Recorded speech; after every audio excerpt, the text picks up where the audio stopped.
Boa noite a todos, aos nossos amigos da internet. Bem-vindos novamente na Fraternidade Francisco de Assis. A nossa casa está localizada aqui no bairro da Vila Prudente, na capital de São Paulo. E temos o prazer de receber nesta noite, para a nossa palestra semanal, Alberto Ribeiro Almeida. O Alberto é trabalhador do Grupo Espírita Jardim das Oliveiras, do Belém do Pará. É também médico e terapeuta transpessoal. E o assunto que ele nos traz hoje, o seu tema, é do seu livro, que ele está lançando, A Arte do Reencontro, Casamento, lançado pela Federação Espírita do Paraná. Então, Alberto, bem-vindo à nossa casa. Queridos amigos,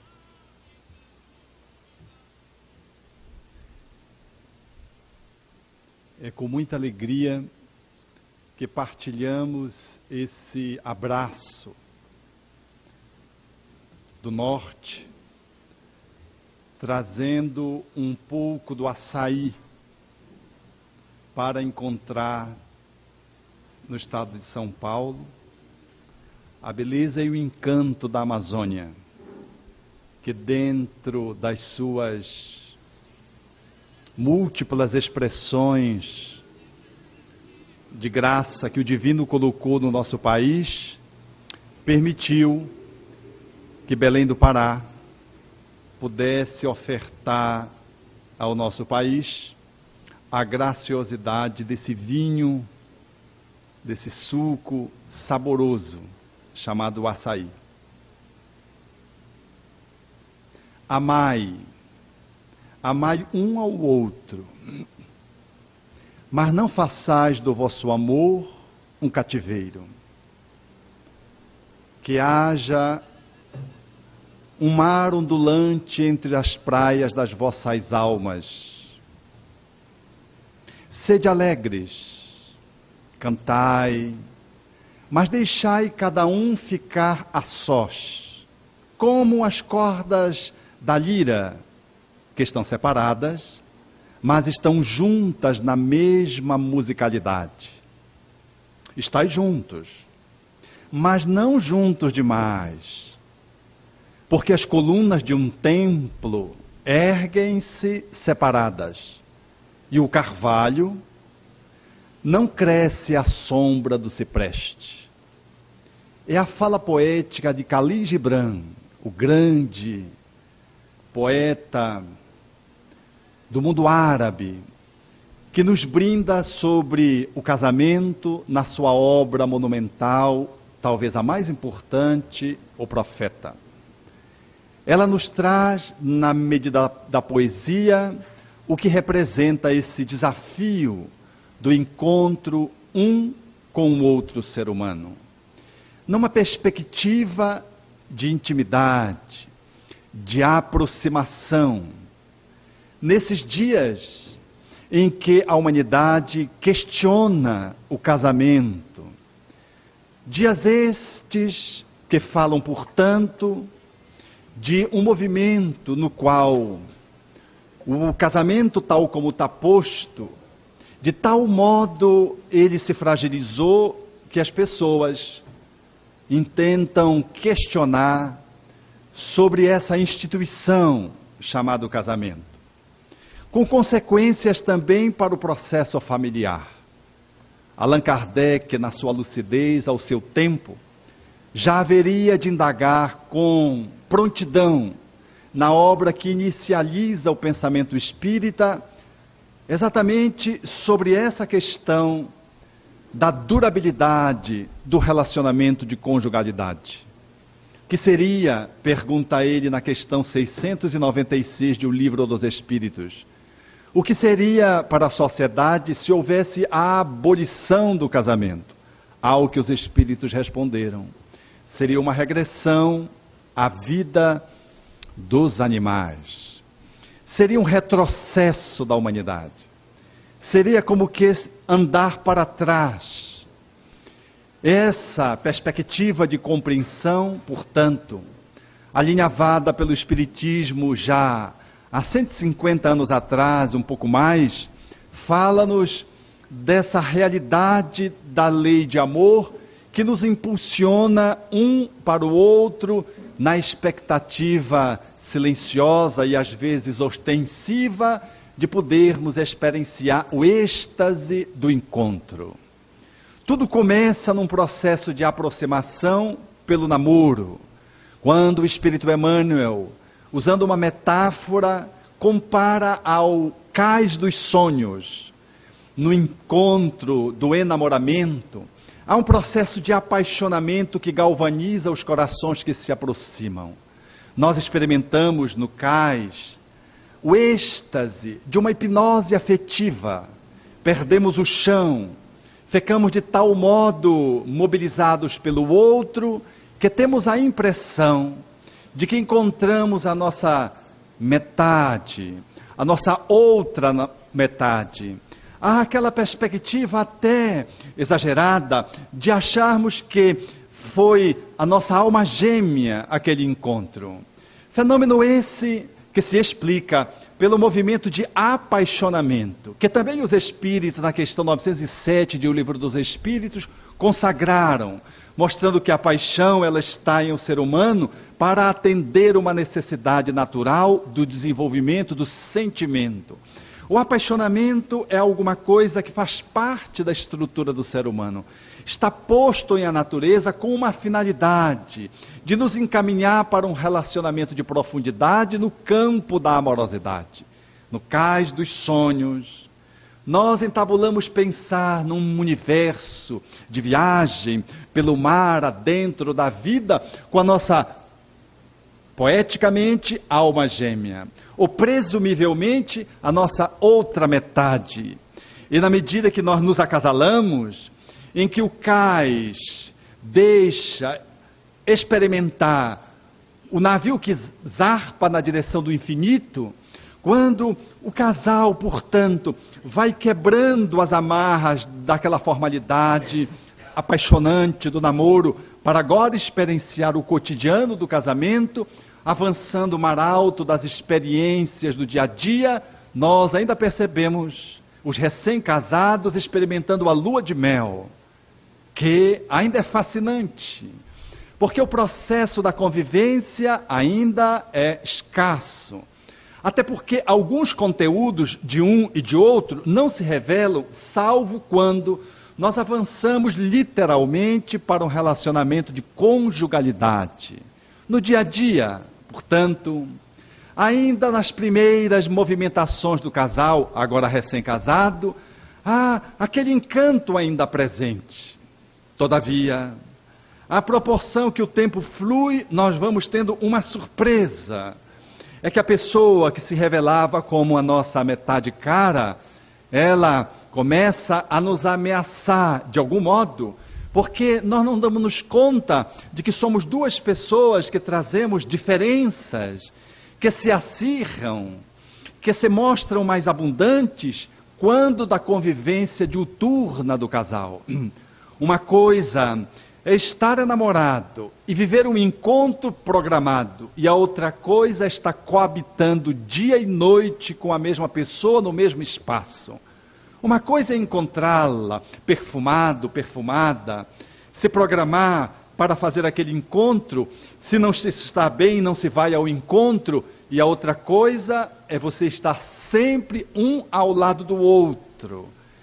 Quer faça tempo bom, quer faça intempérie, quer suja geada ou alagamento de chuvas expressivas, nós temos que estar um ao lado do outro. Já não é mais, portanto, uma experiência que envolva aquela hipnose. Nós caímos na realidade, e quando você olha para o outro, no início ainda dá, por exemplo, para conectando-se com o ronco do outro, você dizer, meu bem, imaginemos o homem, porque até para roncar as mulheres são mais delicadas. Ele cutuca, meu bem, você está qual cotovia do meu lado, chamando minha atenção. Olha o sentimento poético. Tem 4 meses de casado. 2 anos depois, meu bem, você está ressonando.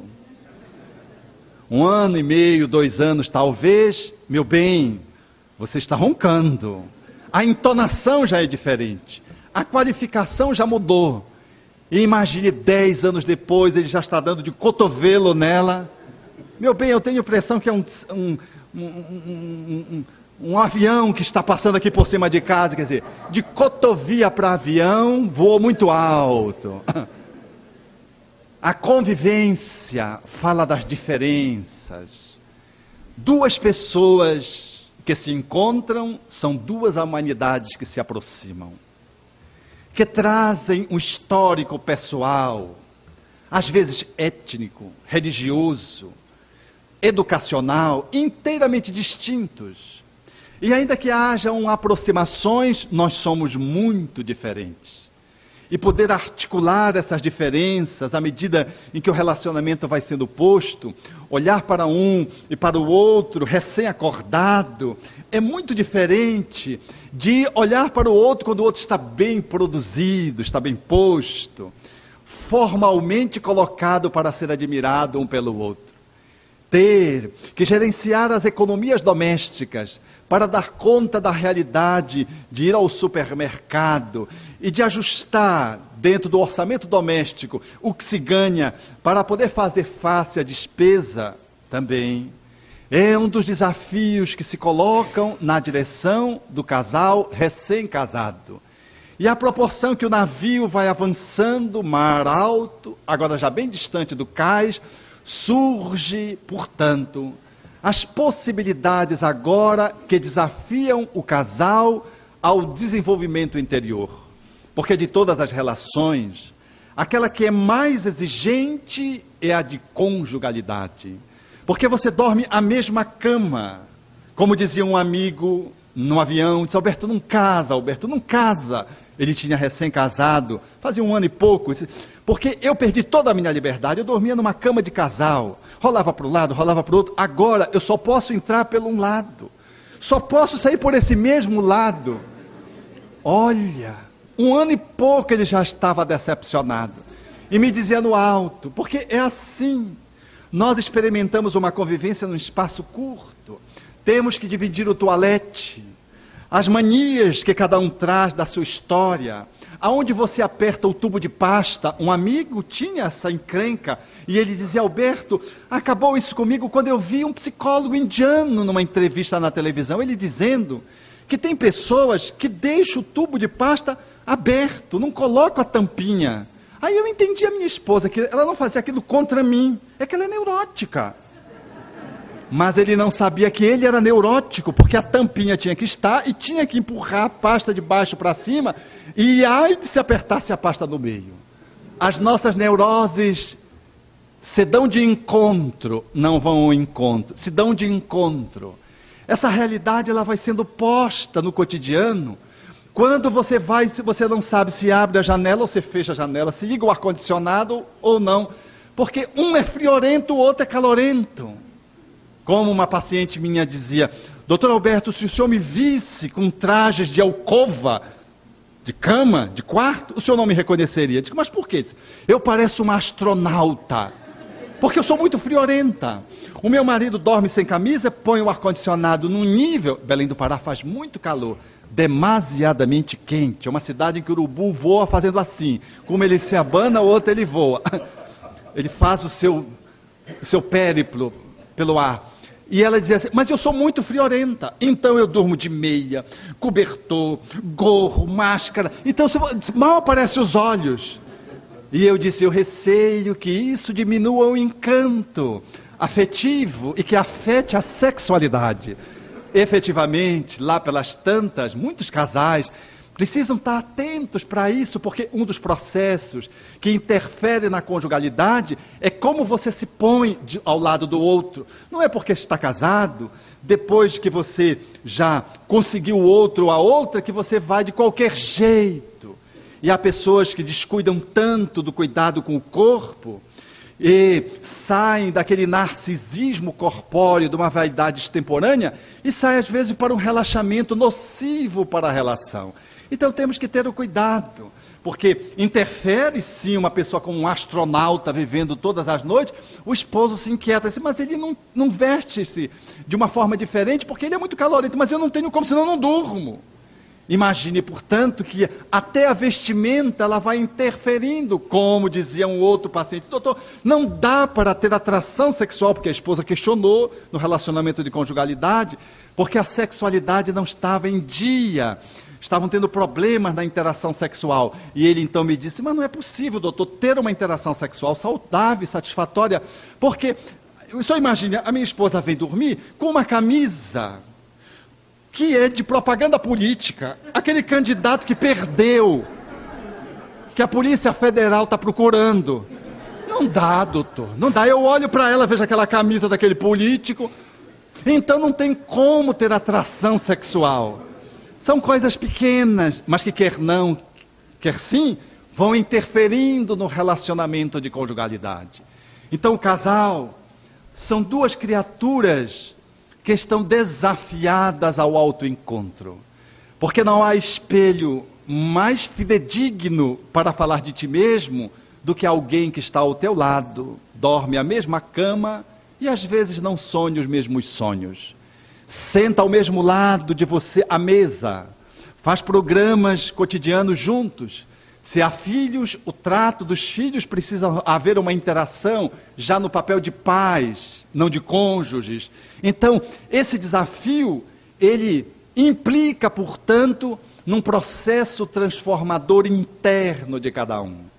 Porque o parceiro, a parceira, estabelece em relação a você um nível de exigências que nenhum outro relacionamento se equivale. Mesmo na atividade profissional, por exemplo, é uma relação mais formal, tem um enquadramento profissional. No lar é a intimidade. E dentro do lar, o relacionamento dos cônjuges, eles têm uma intimidade física.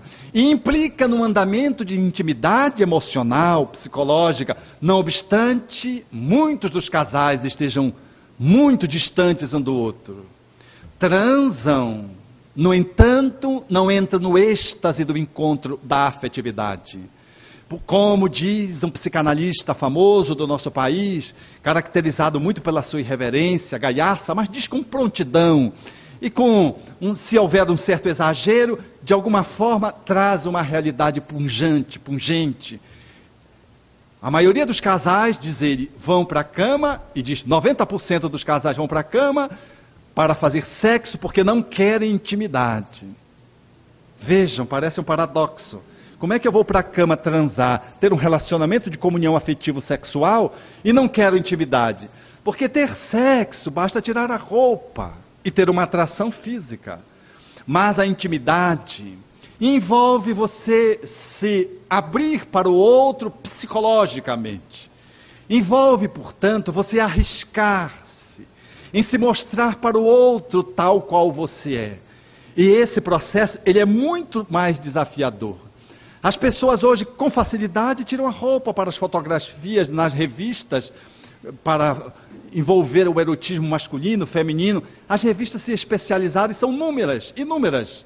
Mas mostrar-se interiormente, desnudar-se emocionalmente um para o outro, há, portanto, um grande medo, porque o grande antítese do amor, como proporia o Espírito Joana de Ângeles, é o medo. Nós temos medo de ser rejeitados, nós temos medo de que o outro não nos acolha, mantemos uma intimidade física, mas temos receio de falar de nós mesmos, das nossas entranhas, de comunicar os nossos pontos vulneráveis, de mostrar as nossas suscetibilidades. Então a gente esconde do outro, às vezes esconde de si mesmo. Mas isso implica, portanto, no relacionamento, num distanciamento. O relacionamento, para poder avançar numa relação de intimidade, que envolva cumplicidade e reciprocidade, há que se ter ousadia, para não apenas tirar a roupa para estabelecer o exercício da atividade sexual, mas também estabelecer o desnudamento dos sentimentos, para que você se mostre ao outro e possa dizer para o outro que você está com ciúme, dizer para o outro que você está inseguro, falar para o outro, você me ama, eu estou em dúvida acerca do nosso amor, Como é que você está me acolhendo? Eu estou inseguro, insegura acerca de como você está me tratando, estou notando algumas diferenças. Ou então eu tenho um fantasma, eu tenho a impressão que em algum momento você vai me abandonar. É importante, se alguém sente isso, partilhar. Porque se não partilha, aquilo fica dentro do psiquismo de um dos pares, interferindo na economia da interação a dois. Isso funciona nesse encaixe, promovendo ruídos na relação de natureza conjugal. E se eu não me abro para o outro, a nossa intimidade fica comprometida. E a nossa cumplicidade, por extensão, se abala. Portanto, o casamento é um relacionamento que vai necessariamente reclamar um nível de aproximação física e de aproximação psicológica. E nesse movimento, chega mais próximo, nós vamos perceber que um casamento, ele é feito da arte de você poder articular as diferenças e as similitudes. Porque nós pensamos que um bom casal é aquele que é parecido. Não é. Porque se for dois ditadores, como é que vai ser? Se forem dois ciumentos, eles não conseguem avançar um ano de conjugalidade. A gente pensa, portanto, que um bom casal são aqueles diferentes. Necessariamente não são. Porque se eles forem muito diferentes, por exemplo, um bem racional, uma bem emocional, às vezes, funcionando em canais diferentes, eles podem não conseguir articular uma boa comunicação. Então, um bom casamento, ele não se faz porque a gente pensa igual, é semelhante, ou porque a gente é muito diferente e não vai dar certo, ou vai dar. Não. Um bom casamento é feito pela capacidade da amorosidade, que em comparecendo na relação, ela é capaz de articular bem as similitudes e as diferenças.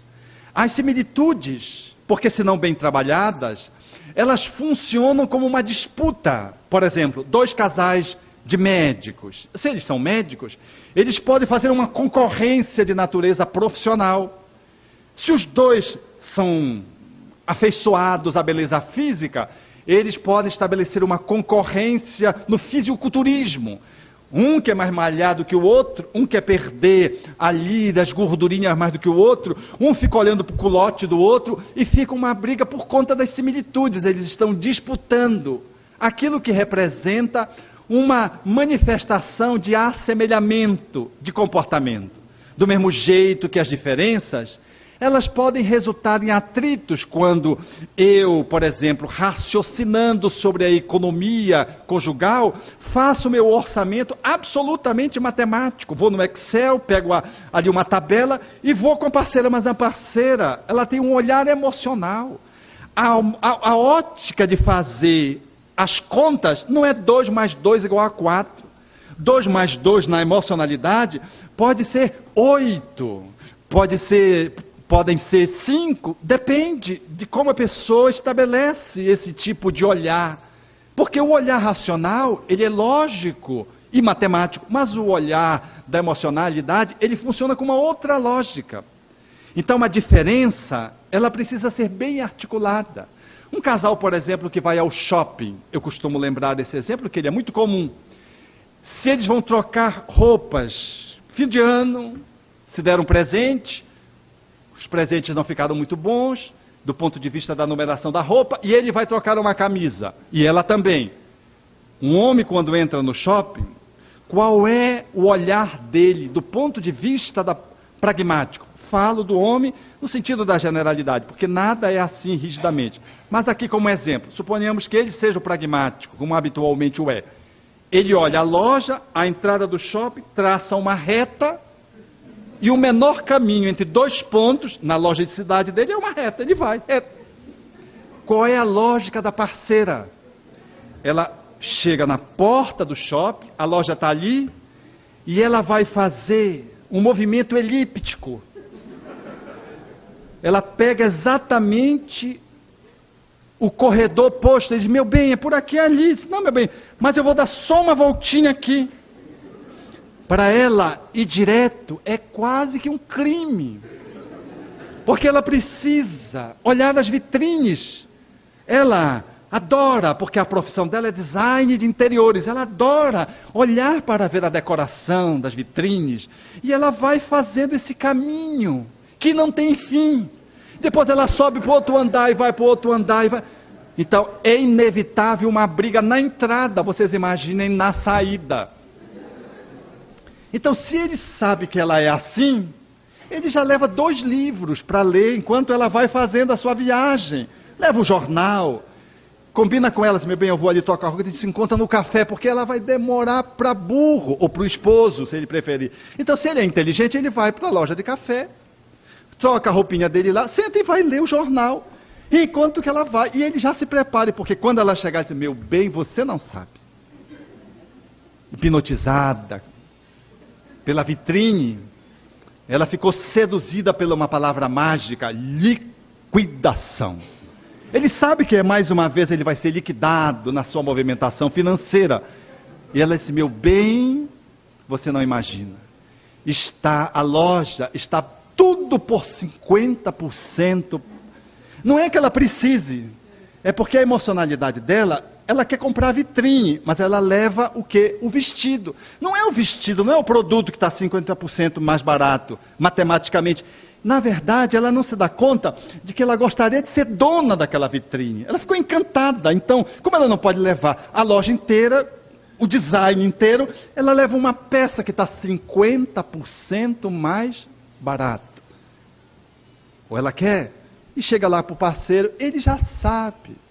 Então ele tem que relaxar, porque será inevitável a bronca, a encrenca. Ele vai, negocia, ao invés de comprar 3 peças, compra uma e fica tudo numa boa, ela sai feliz. E ele também. São as diferenças. As diferenças que caracterizam, numa análise da neurolinguística, por exemplo, o funcionamento das pessoas. Nós vivemos num mundo de imagens. E uma pessoa que funciona no visual, elas necessariamente estão muito atentas para a roupa.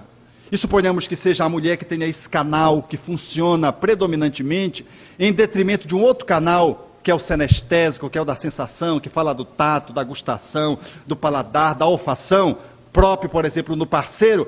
Eles funcionando em canais diferentes, eles precisam saber articular a diferença. Porque para ela o que é importante é a imagem. E para ele é o conforto. Eu vivo isso, um lance autobiográfico, na minha relação de conjugalidade. A minha esposa é clean, clássica. E eu sou meio espalhafatoso, eu adoro uma blusa assim, decorada. A la Magno, aquele seriado Magno. Então ela vem estampada. Quando eu chego estampado, ela tem um choque, porque ela gosta de tudo suave, tudo combinando. E eu gosto combinando, mas minha combinação é amazônica, e ela é paulista. Uma vez eu comprei uma blusa, Brasília, uma blusa linda, uma blusa roxa. Está na moda, roxo está na moda. Mas no interior do roxo saiu um amarelo ouro lindo, que parecia uma galáxia explodindo.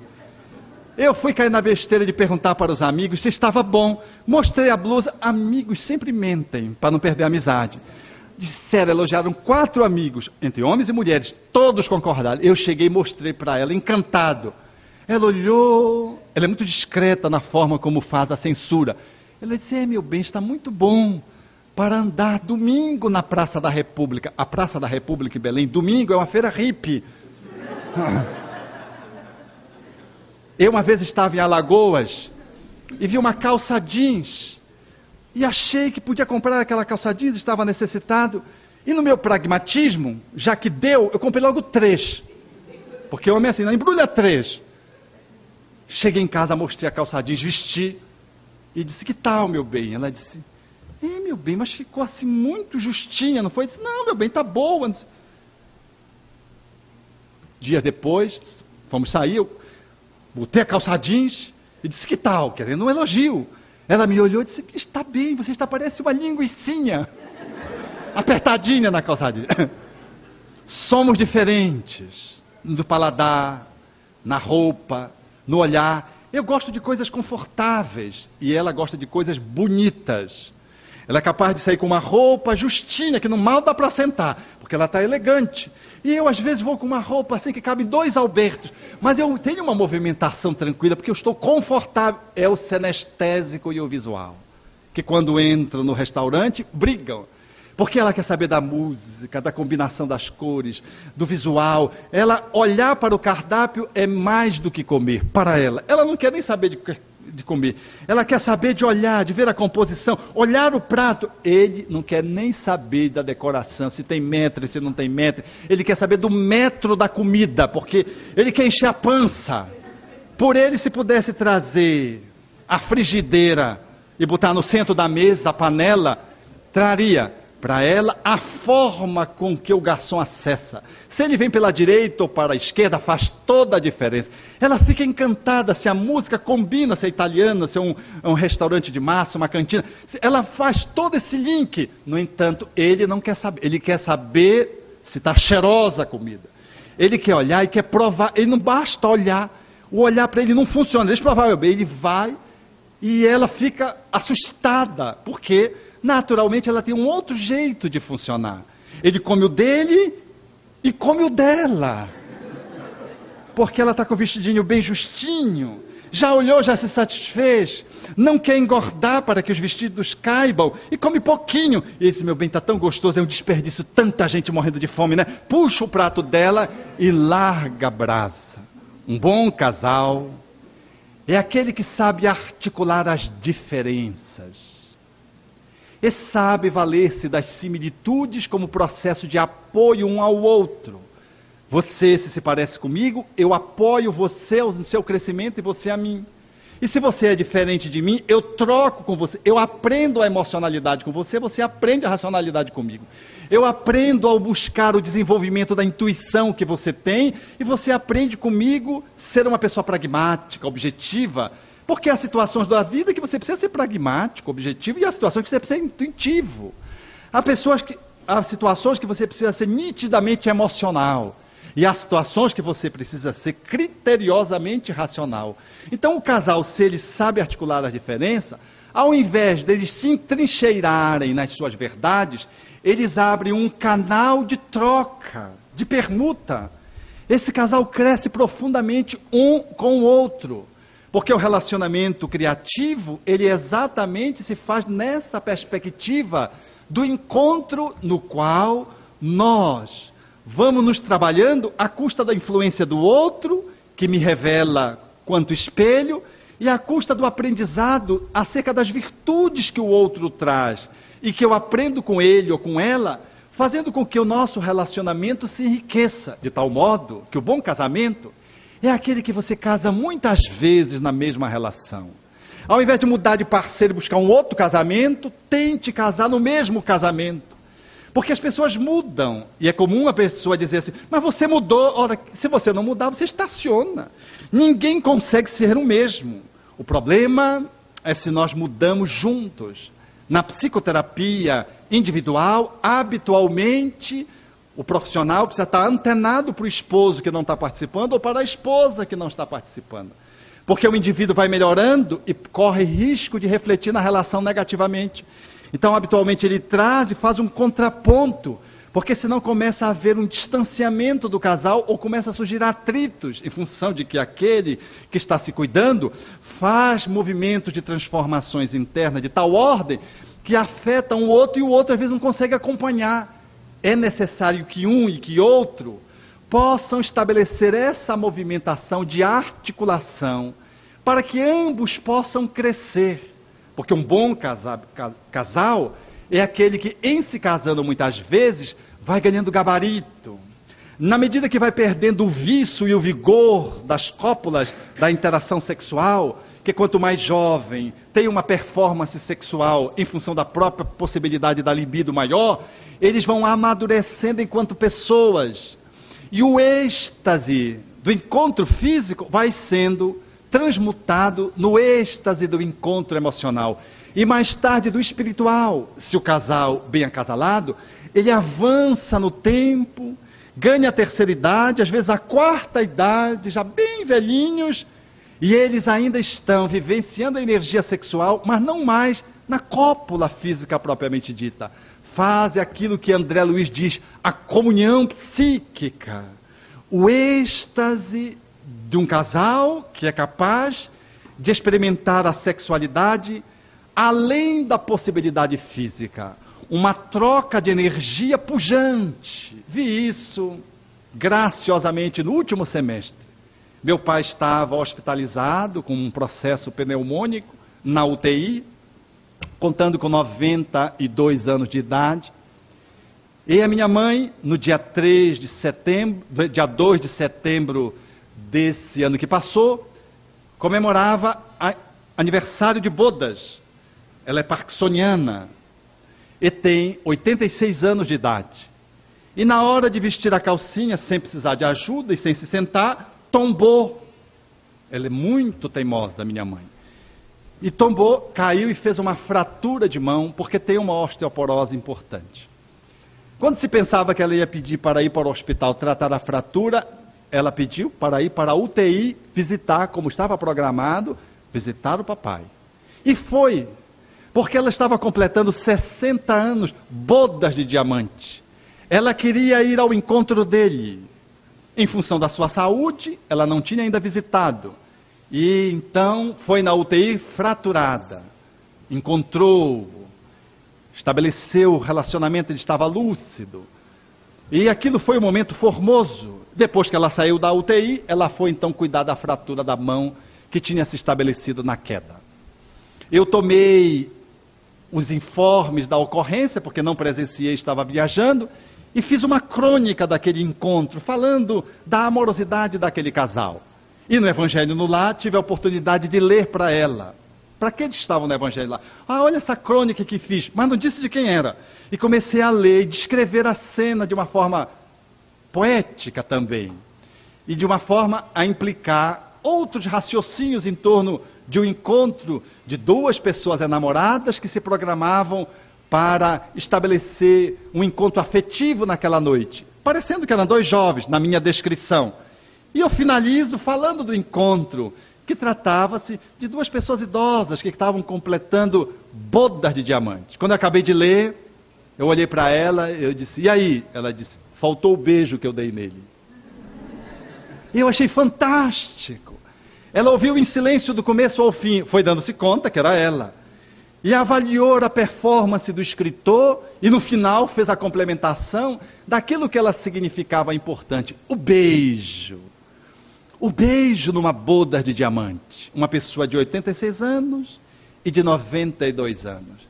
Para ela, isso era significativo, estar contando ali na narrativa daquele encontro. É o casal que já não mais tem a interação física, mas que guarda ainda a pujança de um relacionamento psicológico, espiritual, e que, não obstante o casal não consiga ainda ou mais estabelecer fisicamente a união sexual, eles estão unidos e são um casal. A sua comunhão é perene. Essa sexualidade, essa amorosidade agora estão no êxtase do encontro refinado. É lógico que um casal, para conseguir isso, ele teve que vencer algumas etapas. Porque a gente tem a ilusão, quando está no cais dos sonhos, que aquela pessoa com quem nós vamos nos vincular é a nossa alma gêmea. O que, aliás, os espíritos contestaram a Allan Kardec, que lhe perguntou acerca dessa questão. E os espíritos disseram que absolutamente não existe nenhuma alma pré-fabricada para encontrar outra que for partida no meio. Deus, efetivamente, é um ser pródigo. Ele não fez economia ao nos criar, ele nos criou inteiro, um ser completo. O processo do enamoramento da alma gêmea envolve apenas uma linguagem lírica, poética, de duas pessoas muito afins. Logo, não existe alma gêmea, mas existe algema. É quando você casa com alguém, quer se libertar e não consegue. Porque casar é fácil, mas vocês não imaginam o que é separar. A cara metade vira metade cara. Porque tem pensão, tem os filhos, tem patrimônio. Como uma amiga dizia para um amigo comum, esposo dela, disse, meu bem, se eu separar, eu vou ficar com o apartamento. Ela disse, fica, meu bem, fica. Mas eu também vou ficar com o carro, não vou? Naturalmente, meu bem, você pode ficar também. Os filhos têm que ficar comigo. 2 filhos. Sim, meu bem, ficam. E o som que nós compramos agora novo, também, né, meu bem? Sim, meu bem, fica. Ela fez uma pausa, ele pegou e disse, meu bem, já que tu está ficando com tudo, fica comigo também. Separar é viver a experiência do matrimônio que se transforma às vezes no manicômio pela luta pelo patrimônio. É muito difícil lidar com coisas quando os seres não funcionam na relação da interação emocional de profundidade. É muito difícil, portanto, estabelecer o movimento da ruptura, da separação, o que é absolutamente indesejável, mas às vezes necessário, sobretudo quando há uma ameaça à estabilidade física, à integridade psíquica de alguém. Quando o desrespeito raia, ameaçando o comparecimento de Maria da Penha, da lei Maria da Penha, com a violência. É necessário, portanto, antes que ocorra uma agressão desse nível, de que o casal faça o reitineramento daquela relação. E às vezes o que sobra é uma separação. Que, entendo filhos, na perspectiva dos espíritos, respondendo a Allan Kardec, o casal precisa considerar de que a indissolubilidade conjugal prevista dentro de algumas abordagens religiosas, ela não faz parte da perspectiva da compreensão espírita, porque o que preside uma união é a relação de amor e a vinculação sexual. Se você não cultiva o amor, a relação de amorosidade conjugal falece e o casamento entra na UTI e morre. E um casamento morto ou um casamento que agoniza, muitas vezes sem possibilidade de ressuscitação, requer do casal a habilidade até para separar com dignidade. Porque, entendo filhos sobretudo, mas mesmo não tendo, eu preciso considerar que eu não posso ter mais a minha parceira ou parceiro na conta do companheiro de viagem, do navio do casamento, eu não posso transformá-lo, se eu não posso ter na conjugalidade, no inimigo. Eu procuro assegurar o companheirismo, pelo menos. Se não conseguir manter a amizade, pelo menos o companheirismo, para que de modo civilizado nós não comprometamos a nossa relação com os filhos que estão postos. É que vão ter que enfrentar novos acasalamentos, o que é muito justo. Cada parceiro ou parceira, reencontrar um relacionamento amoroso de alguém que lhe dignifique a confiança e a respeitabilidade da convivência. E os filhos estão pendentes. Nas famílias que estão se recasando, aonde vem filho de um lado e vem filho do outro. E a articulação da conjugalidade aí se torna mais engenhosa. Porque quando há um filho, por exemplo, de uma mulher que vai se acasalar com um novo homem, é natural que os filhos façam uma resistência, se são pequenos ou adolescentes. Porque tem sempre aquela fantasia de que os pais vão se reconciliar, o que às vezes é absolutamente impossível para aquela encarnação. Mas os filhos, então, ficam naquela expectativa e minam a relação do cônjuge. E se o parceiro e a parceira que está recebendo o outro não sabe lidar com os filhos, cria-se aquele movimento de estrangulamento. Suponhamos a mulher é chamada pelo novo parceiro e os filhos chamam-na pelo outro lado. E fica aquele cabo de guerra e a mãe, mulher do novo parceiro no meio. Ou que pretende-se ser a nova mulher com esse novo parceiro, uma nova conjugalidade. Esse é um dos processos mais difíceis. Porque quando o parceiro chega, ele tem que saber que há um filho, ele precisa respeitar. Porque se ele for por tudo ou nada, ele perde, é natural que ele perca. Ele tem que ganhar os enteados, para depois, ao lado disso, poder assegurar o seu espaço da conjugalidade. A mulher, no modo algum, pode deixar o filho optar pelo parceiro, porque não são situações similares, são papéis distintos, é um novo cônjuge e um filho. Eles não ocupam o mesmo lugar no seio da família. Então a mulher tem que equilibrar o atendimento dessas duas demandas, que são diferentes, e que são naturalmente tensas, tanto mais quanto os filhos são jovens. São as novas conformações de família que se estabelecem quando o casamento não consegue lograr experimentar, vitoriar sobre os desafios. Porque todo casal que se reencontra, tendo um passado espiritual que motive esse reencontro, ou não, vai surgir conteúdos psicológicos que vão exigir o saneamento da relação, tratando as encrencas. E toda encrenca bem tratada faz com que o casal cresça e cada um evolua. Mas aquele nó que eu trago do passado, da parceira que eu desertei e ela caiu na delinquência, e que hoje eu a reencontro, do parceiro que eu saí de forma deselegante, deixando para trás, mediante uma infidelidade brutal e grosseira, o parceiro para trás, hoje eu reencontro na conta de um esposo, e manifestando agora nesse processo de convivência, percebo a insegurança dele, vem esses desafios que ecoam do passado reencarnatório, exigindo uma performance diferente daquele ou daquela que está numa posição de quem tem que mais atender o parceiro ou a parceira nas suas demandas que vêm das memórias profundas. Lembro-me, por exemplo, de uma mulher que, quando se associou ao seu parceiro, ela apresentou um ciúme que não tinha. Ela era por demais ciumenta, ao ponto dele sair, e ela contava os minutos do relógio para telefonar, para o fixo, na época, para o fixo, para saber se ele tinha chegado. O monitoramento era tão neurótico que ela deprimiu, e ele se mantinha com uma paciência de Jó. Ao que ela então nos procurou para uma ajuda psicoterapêutica, porque ela já não conseguia conviver com o ciúme dela. Ela era tão ciumenta e o parceiro era tão calmo que eu chamei um dia para conhecê-lo, para saber se ele era assim mesmo. O homem era um santo, meus amigos. Ele me dizia assim: não, os meus amigos não sabem como eu estou casado, como é que eu consigo aturar minha parceira. Eu digo: como é que você atura? Eu disse: não sei, eu tenho uma disponibilidade para acompanhar o ciúme dela, é realmente muito intenso. Não era intenso, era enfermiço. E no tratamento, ela trouxe um sonho de natureza regressiva.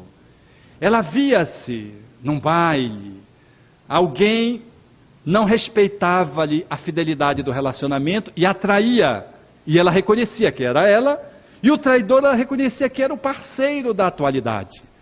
Ela então vê-se, ato contínuo na cena, agredindo fisicamente, partindo para cima dele para agredi-lo fisicamente. E ela então narrava essa experiência de sonho numa das sessões junto do esposo, e o esposo dizia assim: ela entra no estado de sono, de sonambulismo, e começa a me bater. E eu digo: o que é que o senhor faz? Não, eu acordo, mas até que eu acorde, já levei muitos bofetões. E eu cá com meu botão disse: levou o que faltou na outra. Correção de juros se estabeleceu no tempo, e agora ela dá o que faltou, e aí ela diz, quando eu volto a mim, eu me dou conta que não é ele, mas é ele, doutor, é ele. A convicção que ela tinha de que ela e ele eram os mesmos os espíritos. Agora, num outro contexto, quantos de nós reencontramos, portanto, essa alma que nos atrai e que nos leva para um relacionamento a dois, inevitavelmente, de conjugalidade, e quando nós nos acasalamos, surge dramas internos de um, de outro, e reflui para o relacionamento naquilo que o espírito André Luiz, no livro Nos Domínios da Mediunidade, chamou de casamento provacional, que é a maioria dos casamentos, no qual o casal, ele não consegue articular um relacionamento harmonioso, tem muita bronca, tem muita encrenca, tem muito conflito, porque é esse casal que se reencontra um com o outro na dinâmica do relacionamento, e os conflitos emergem para que eles possam efetivamente tratar as pendências que ficaram para trás, desenvolvendo atributos que escassearam outrora e que hoje o casamento chama para que compareça esses elementos fazendo parte, portanto, dessa estrutura de conjugalidade. Esse casal, portanto, que saiu da paixão e avança no relacionamento conjugal mar alto, ele, num dado momento, vai enfrentar esses episódios que surgem de vidas passadas, ou o encontro com pessoas que surgem de outras vidas. E se o casal não está muito bem afinado, há o risco de uma relação extraconjugal, de infidelidade, notadamente se o casal não está cuidando muito bem da relação. Dificilmente nós emprestamos ao relacionamento conjugal a atenção que deveríamos emprestar e oferecer, como exige a visão espírita. Em estando casado, nós perdemos o encanto do namoramento. Quando eu pergunto para os casais, quanto tempo vocês estão juntos? Não, nós temos 10 anos de casados e 8 de namoro. Eu digo, deixaram de namorar quando casaram? A pergunta é uma intervenção terapêutica. Por que nós deixamos de namorar quando casamos? Por que nós perdemos a graça das pequenas atitudes que se fertilizam a relação? Por que deixamos de abrir a porta para o outro quando fazíamos enquanto namorados? Porque antes a gente abria a porta. Agora a gente sai. Você nem fecha a porta direito, diz assim. No início não, meu bem, cuidado, olha aí, bate a porta, né? Depois, meu bem, você demora muito para entrar, você já vai saindo, não nem fechar a porta. Ou então ele diz, olha, você fica aí, cai aí, vai quebrar a cabeça, se morresse tudo bem, mas não morre, aí o casamento já está no final mesmo, né? Vai me dar trabalho. O encanto de abrir a porta está substituído pela agressividade, porque ela não tem a velocidade para entrar no carro.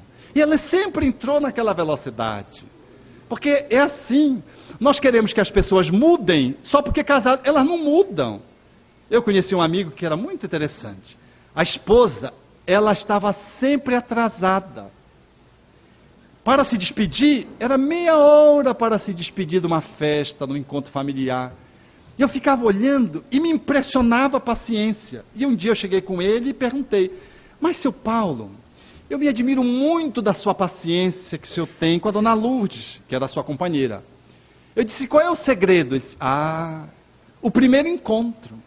Quando eu estava apaixonado por ela e ela apaixonada por mim, nós marcamos o primeiro encontro, ela chegou 45 minutos atrasada. No segundo, ela chegou 1 hora atrasada. Então eu sabia que ela era assim. Então eu respeito o jeito dela de ser um cágado, uma tartaruga que vai devagar. Você é lebre, então se você casou com uma tartaruga, não exija que a tartaruga seja lebre, e vice-versa. Então, há o problema dos horários, das coincidências, né? No carro, porque ela vai entrando lenta, como sempre entrou, ele já diz, vai cair aí, vai que fica paraplégica, tetraplégica, e não morre. Nunca devemos perder o encanto do cotidiano. Os pequenos gestos, eles fazem toda a diferença. Experimente, por exemplo, se a sua parceira, o seu parceiro não está aqui, amanhã deixar uma mensagem, por exemplo, no espelho. Pegue, por exemplo, um batom e escreva lá, meu amor. Se você for jovem, estou fissurado em você, por exemplo. Se você for mais adiantado na idade, te amo, uma linguagem mais formal. Deixe 192, não sei se aqui é esse número, do atendimento de emergência, porque ela pode desmaiar, ou ele, porque você vai ver aquela coisa, você, o que foi que aconteceu? Pode pensar que é uma mediunidade de efeitos físicos, que alguém escreveu na... Surpreenda. Eu conheci uma pessoa desse nível, estava em viagem, na Espanha, e vi uma senhora alegrinha, todo o tempo alegre. E me estranhou aquele comportamento, lá pelas tantas eu me aproximei dela e disse, eu noto que a senhora está sempre feliz na comitiva. E me estranha saber qual é o motivo da alegria, porque até nos momentos de conflito a senhora está feliz. Ela sorriu e disse assim, o casamento. Ora, eu fiquei absolutamente pasmo. Porque casamento dá pressão alta, mau humor, colite ulcerativa, ruga porque você fica sempre com a cara amarrada. E ela estava dizendo que era o casamento. Eu disse, ela disse, ele morreu. Aí eu achei que ela tinha se libertado da algema. Eu disse, foi. Aí bateu com meus conceitos, né? A minha experiência psicoterapêutica. E ela continuou, disse, foi. E foi o homem mais extraordinário que eu conheci. O senhor imagine que não passava um mês sem que ele me oferecesse flores. Vivemos 30 anos de conjugalidade. E ele foi um homem tão extraordinário que eu aprendi a amar com ele. Ele se foi e hoje eu vivo o nosso amor, vivendo feliz. Veja que beleza. Porque se o outro morre, a gente quer ir junto, quer ir no caixão, por culpa, naturalmente, né? Eu quero ir com você. E vai, faz aquele estardalhaço no velório, no cemitério, né? As experiências dantescas, né?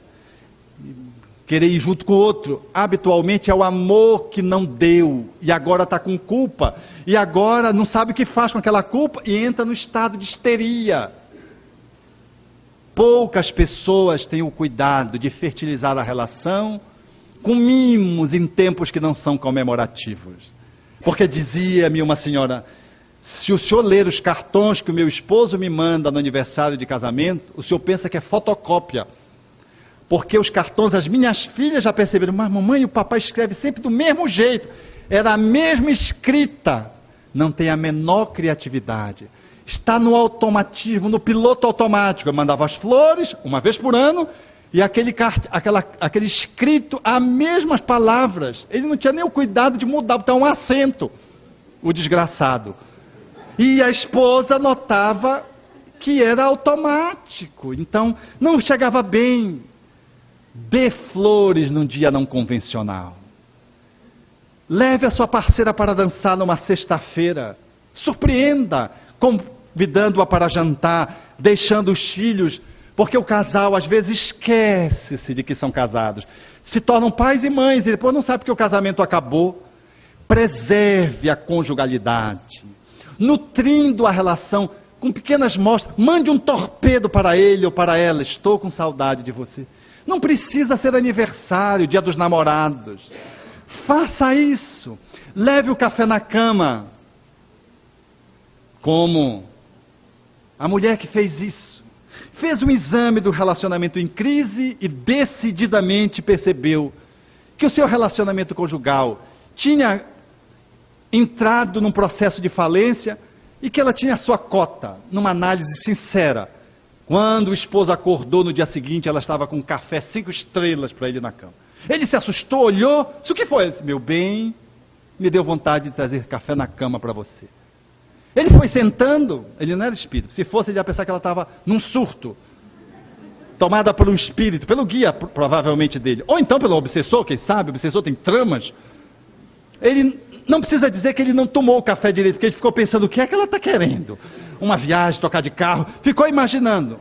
Mas a surpresa dele foi maior, porque quando a criança chegou ao meio-dia, ela se aproximou do filho e disse, meu filho, deu um abraço nele, eu te amo. O filho ficou assustado, não era dia da criança, não era aniversário, não era Natal, não era Ano Novo. Disse, o que foi, mãe?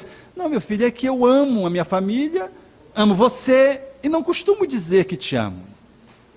Ela narra que uma semana depois, quando ela acordou, o parceiro estava com café na cama. Ela disse, o que foi? Me deu vontade de trazer o café na cama para você. No relacionamento de conjugalidade, nós percebemos o erro do outro e não percebemos a nossa cota para a enfermidade do relacionamento. Saiamos de nós mesmos e façamos um pequeno movimento de fertilização da relação.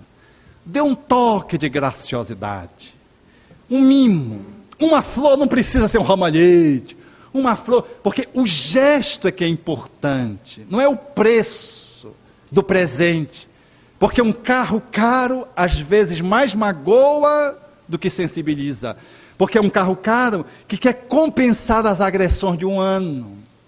É melhor não agredir e poder oferecer uma recalchutagem no carro velho. Para a esposa é melhor isso, porque o parceiro, ela não quer trocar. O carro pode se trocar a qualquer momento. Esse movimento do namoro dentro do casamento, ele é muito importante. Não perdermos o encanto do encanto de continuarmos apaixonados.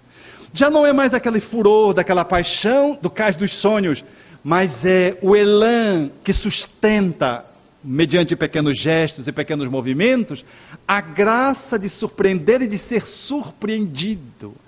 Essa movimentação vai fazendo com que um casal se fortaleça, a relação vai se consolidando, os problemas vão sendo recriados. E se somos espíritas, diz Emmanuel, que um gesto de sacrifício vale mais do que 20 palestras em que você levou o outro obrigado para assistir. De que um ato de bondade é superior a 10 livros que você impôs ao parceiro ler em termos de doutrina espírita. Colocar a doutrina espírita dentro de si e ser melhor a cada dia.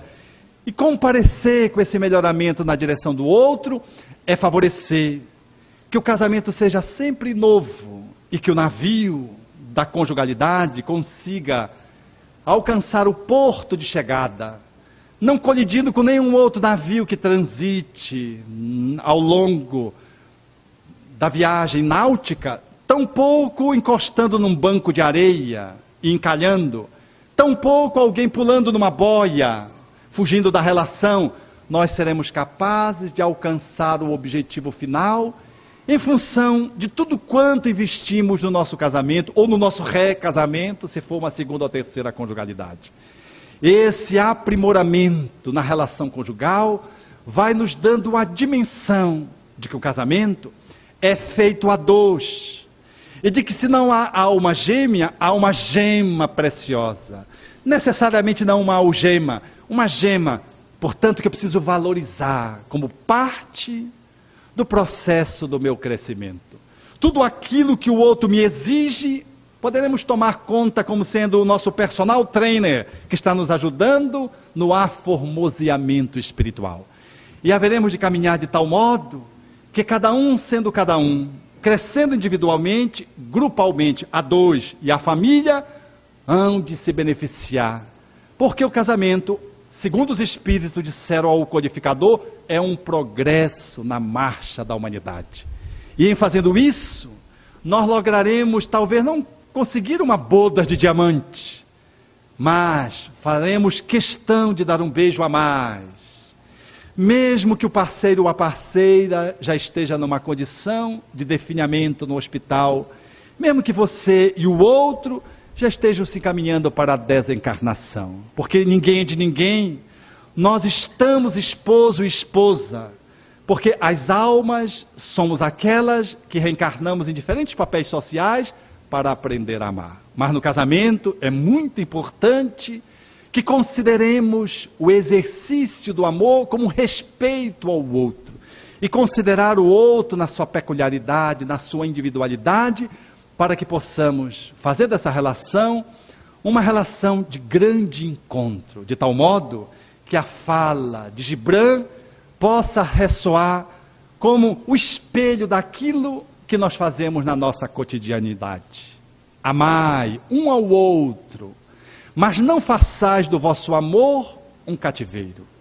Que haja, no entanto, na ondulação do mar, as praias em que distantes recebem a amorosidade que flui e reflui.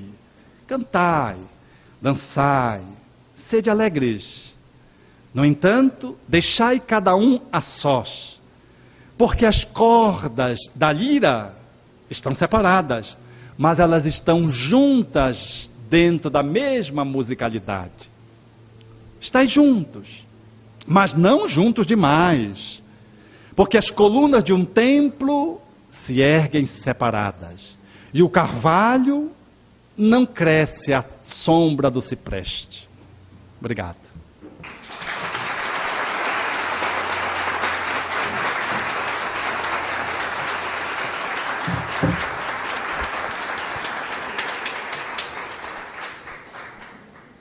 Agradecemos a presença do Alberto na nossa casa.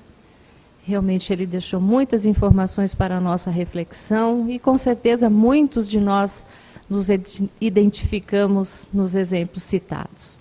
E relembrando o lançamento do livro do Alberto, A Arte do Reencontro no Casamento, da Federação Espírita do Paraná.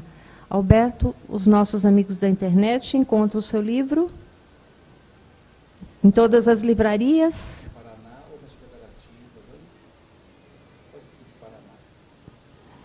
federativas? Os amigos da internet, então, podem adquirir o livro através da Federação Espírita do Paraná ou então da Casa Espírita Jardim das Oliveiras, Belém do Pará. E aos amigos da internet, o nosso boa noite e esperamos estar novamente juntos na próxima sexta-feira. Obrigada.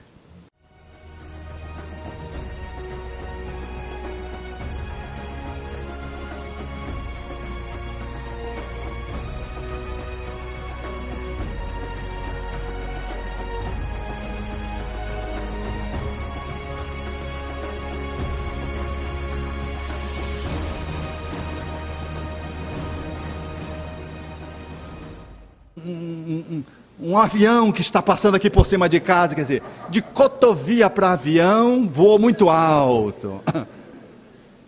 A convivência fala das diferenças.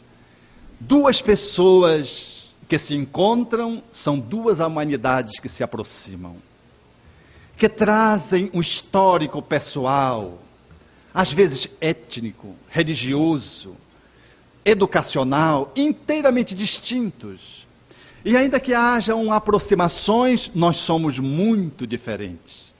E poder articular essas diferenças à medida em que o relacionamento vai sendo posto, olhar para um e para o outro recém-acordado, é muito diferente de olhar para o outro quando o outro está bem produzido, está bem posto, formalmente colocado para ser admirado um pelo outro.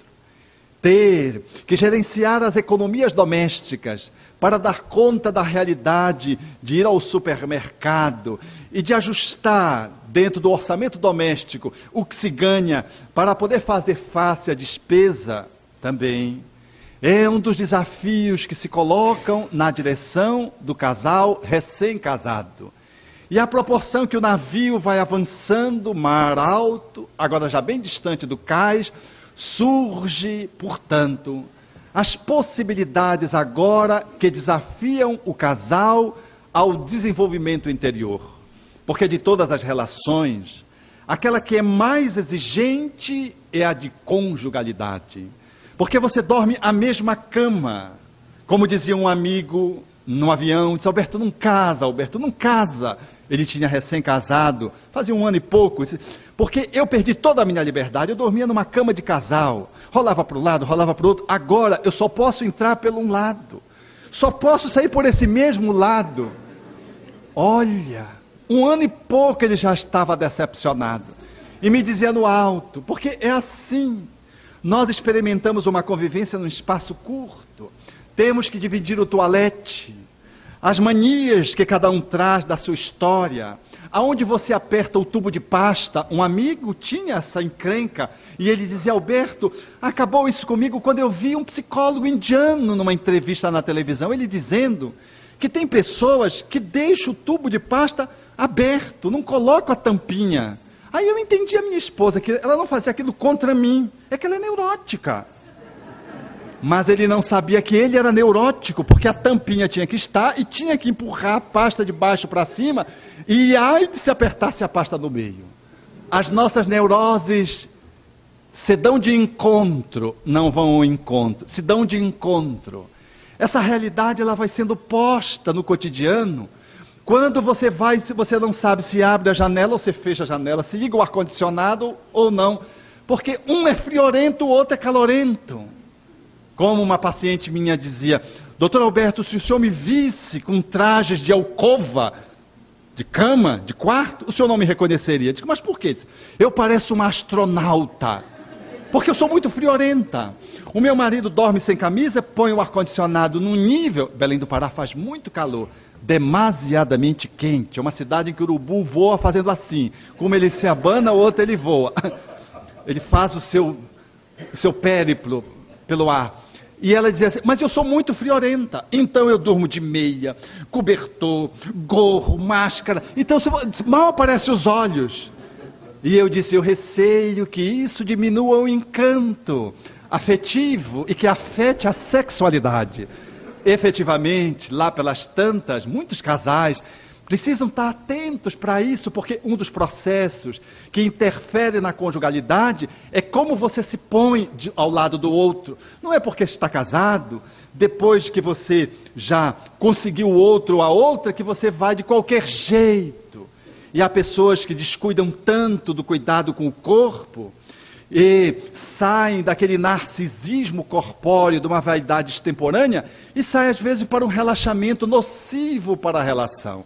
Então temos que ter o cuidado, porque interfere sim uma pessoa como um astronauta vivendo todas as noites, o esposo se inquieta, mas ele não veste-se de uma forma diferente, porque ele é muito calorento, mas eu não tenho como, senão eu não durmo.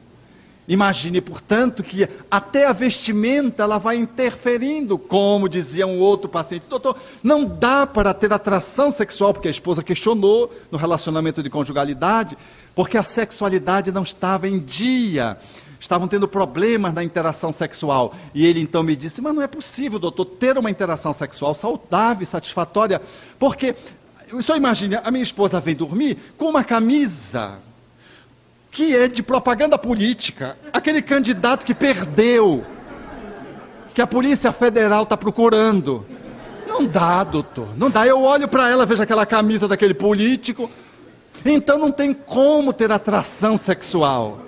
São coisas pequenas, mas que quer não, quer sim, vão interferindo no relacionamento de conjugalidade.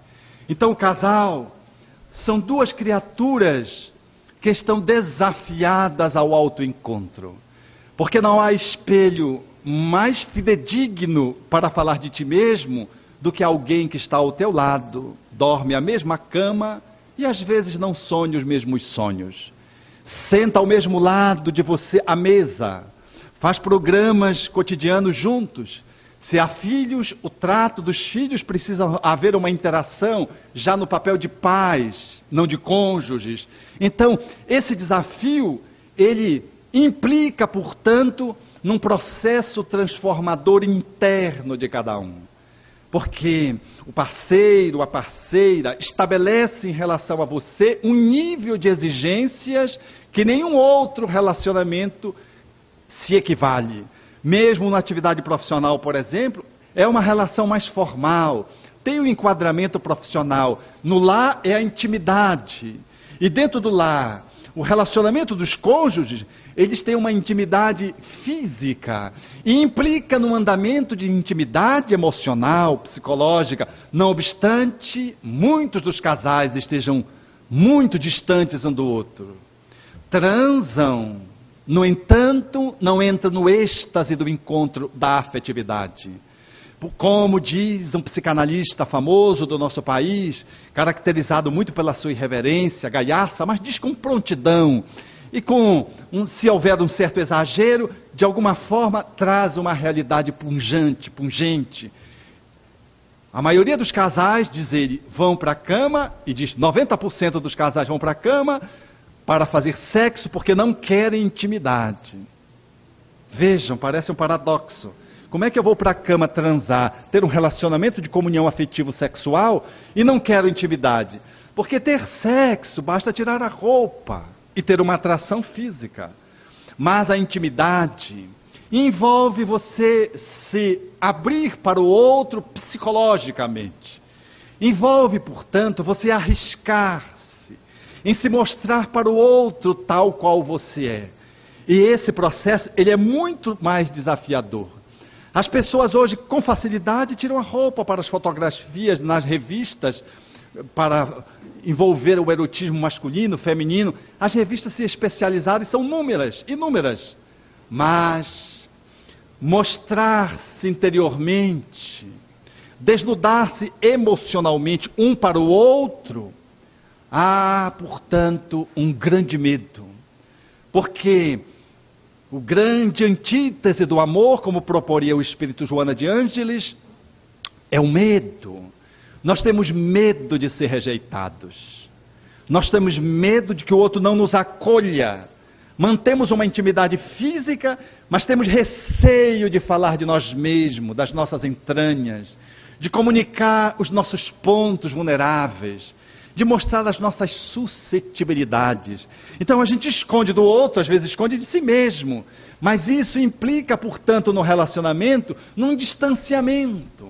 O relacionamento, para poder avançar numa relação de intimidade, que envolva cumplicidade e reciprocidade, há que se ter ousadia, para não apenas tirar a roupa para estabelecer o exercício da atividade sexual, mas também estabelecer o desnudamento dos sentimentos, para que você se mostre ao outro e possa dizer para o outro que você está com ciúme, dizer para o outro que você está inseguro, falar para o outro: você me ama, eu estou em dúvida acerca do nosso amor.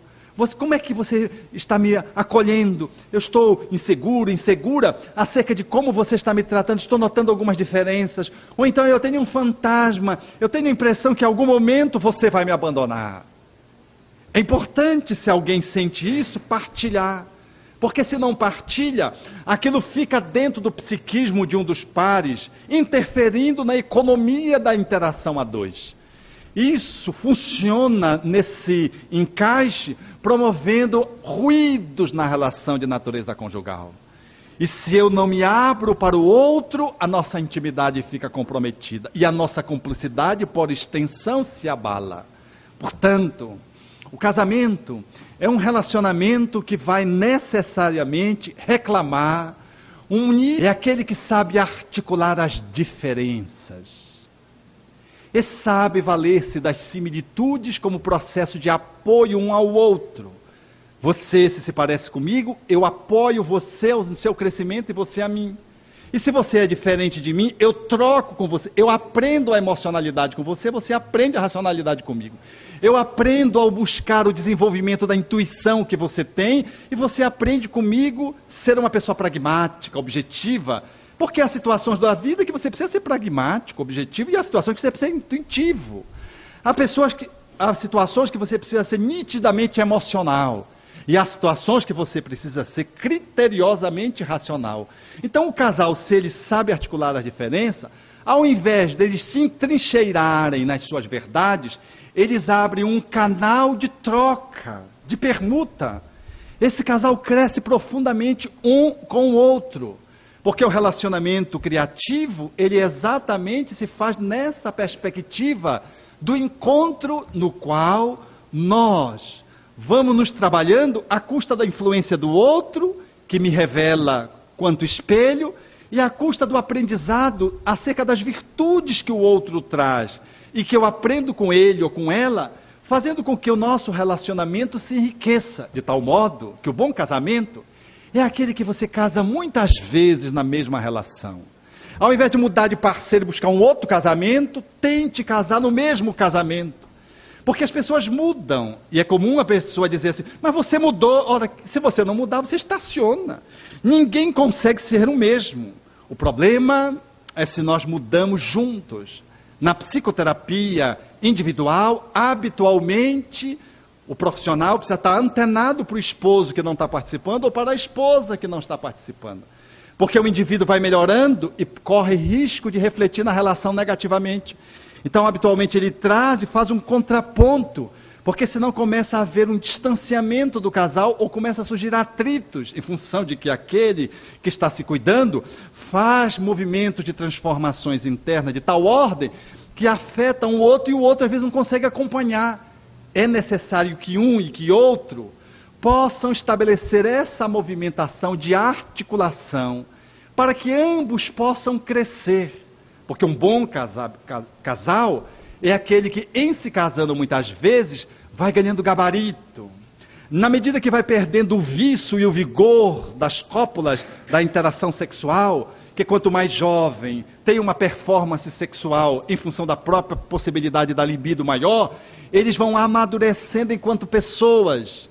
E o êxtase do encontro físico vai sendo transmutado no êxtase do encontro emocional.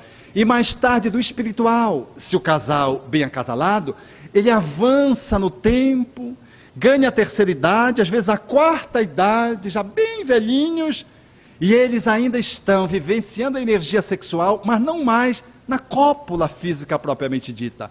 Faz aquilo que André Luiz diz, a comunhão psíquica, o êxtase de um casal que é capaz de experimentar a sexualidade além da possibilidade física.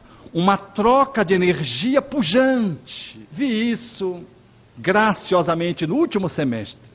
Meu pai estava hospitalizado com um processo pneumônico na UTI, contando com 92 anos de idade. E a minha mãe, no dia 2 de setembro desse ano que passou, comemorava aniversário de bodas. Ela é parkinsoniana e tem 86 anos de idade. E na hora de vestir a calcinha, sem precisar de ajuda e sem se sentar, tombou. Ela é muito teimosa, minha mãe. E tombou, caiu e fez uma fratura de mão, porque tem uma osteoporose importante. Quando se pensava que ela ia pedir para ir para o hospital tratar a fratura, ela pediu para ir para a UTI visitar, como estava programado, visitar o papai. E foi, porque ela estava completando 60 anos, bodas de diamante. Ela queria ir ao encontro dele. Em função da sua saúde, ela não tinha ainda visitado. E então foi na UTI fraturada. Encontrou, estabeleceu o relacionamento, ele estava lúcido. E aquilo foi um momento formoso. Depois que ela saiu da UTI, ela foi então cuidar da fratura da mão que tinha se estabelecido na queda. Eu tomei os informes da ocorrência, porque não presenciei, estava viajando, e fiz uma crônica daquele encontro, falando da amorosidade daquele casal. E no Evangelho no Lar, tive a oportunidade de ler para ela. Para que eles estavam no Evangelho lá? Olha essa crônica que fiz, mas não disse de quem era. E comecei a ler e descrever a cena de uma forma poética também. E de uma forma a implicar outros raciocínios em torno de um encontro de duas pessoas enamoradas que se programavam para estabelecer um encontro afetivo naquela noite. Parecendo que eram dois jovens, na minha descrição. E eu finalizo falando do encontro, que tratava-se de duas pessoas idosas que estavam completando bodas de diamante. Quando eu acabei de ler, eu olhei para ela, eu disse, e aí? Ela disse, faltou o beijo que eu dei nele. E eu achei fantástico. Ela ouviu em silêncio do começo ao fim, foi dando-se conta que era ela. E avaliou a performance do escritor e no final fez a complementação daquilo que ela significava importante, o beijo.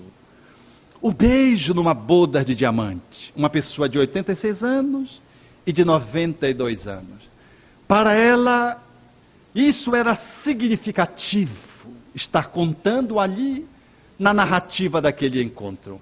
É o casal que já não mais tem a interação física, mas que guarda ainda a pujança de um relacionamento psicológico, espiritual, e que, não obstante o casal não consiga ainda ou mais estabelecer fisicamente a união sexual, eles estão unidos e são um casal.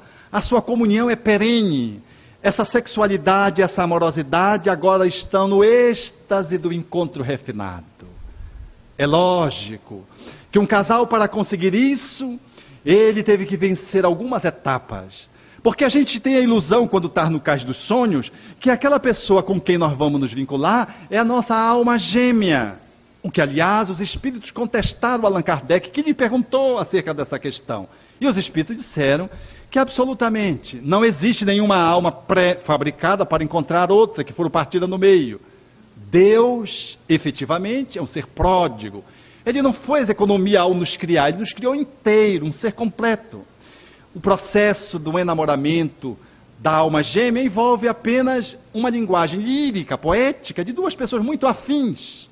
Logo, não existe alma gêmea, mas existe algema. É quando você casa com alguém, quer se libertar e não consegue. Porque casar é fácil, mas vocês não imaginam o que é separar. A cara metade vira metade cara. Porque tem pensão, tem os filhos, tem patrimônio. Como uma amiga dizia para um amigo comum, esposo dela, disse, meu bem, se eu separar, eu vou ficar com o apartamento. Ela disse, fica, meu bem, fica. Mas eu também vou ficar com o carro, não vou? Naturalmente, meu bem, você pode ficar também. Os filhos têm que ficar comigo. 2 filhos. Sim, meu bem, ficam. E o som que nós compramos agora novo, também, né, meu bem? Sim, meu bem, fica. Ela fez uma pausa e ele pegou e disse, meu bem, já que tu está ficando com tudo, fica comigo também. Separar é viver a experiência do matrimônio que se transforma às vezes no manicômio pela luta pelo patrimônio. É muito difícil lidar com coisas quando os seres não funcionam na relação da interação emocional de profundidade. É muito difícil, portanto, estabelecer o movimento da ruptura, da separação, o que é absolutamente indesejável, mas às vezes necessário, sobretudo quando há uma ameaça à estabilidade física, à integridade psíquica de alguém. Quando o desrespeito raia, ameaçando o comparecimento de Maria da Penha, da lei Maria da Penha, com a violência. É necessário, portanto, antes que ocorra uma agressão desse nível, de que o casal faça o reitineramento daquela relação. E às vezes o que sobra é uma separação. Que, entendo filhos, na perspectiva dos espíritos, respondendo a Allan Kardec, o casal precisa considerar de que a indissolubilidade conjugal, prevista dentro de algumas abordagens religiosas, ela não faz parte da perspectiva da compreensão espírita, porque o que preside uma união é a relação de amor e a vinculação sexual. Se você não cultiva o amor, a relação de amorosidade conjugal falece e o casamento entra na UTI e morre. E um casamento morto ou um casamento que agoniza, muitas vezes sem possibilidade de ressuscitação, requer do casal a habilidade até para separar com dignidade. Porque entender.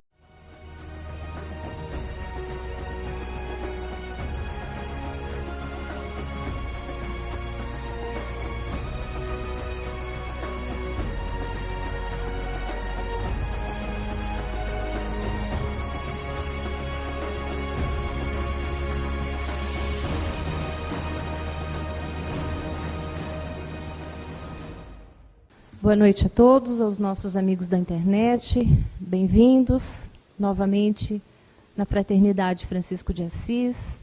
A nossa casa está localizada aqui no bairro da Vila Prudente, na capital de São Paulo.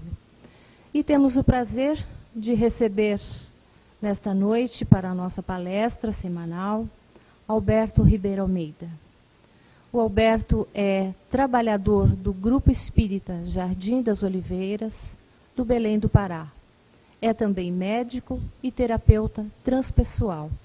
E o assunto que ele nos traz hoje, o seu tema, é do seu livro, que ele está lançando, A Arte do Reencontro, Casamento, lançado pela Federação Espírita do Paraná. Então, Alberto, bem-vindo à nossa casa. Queridos amigos,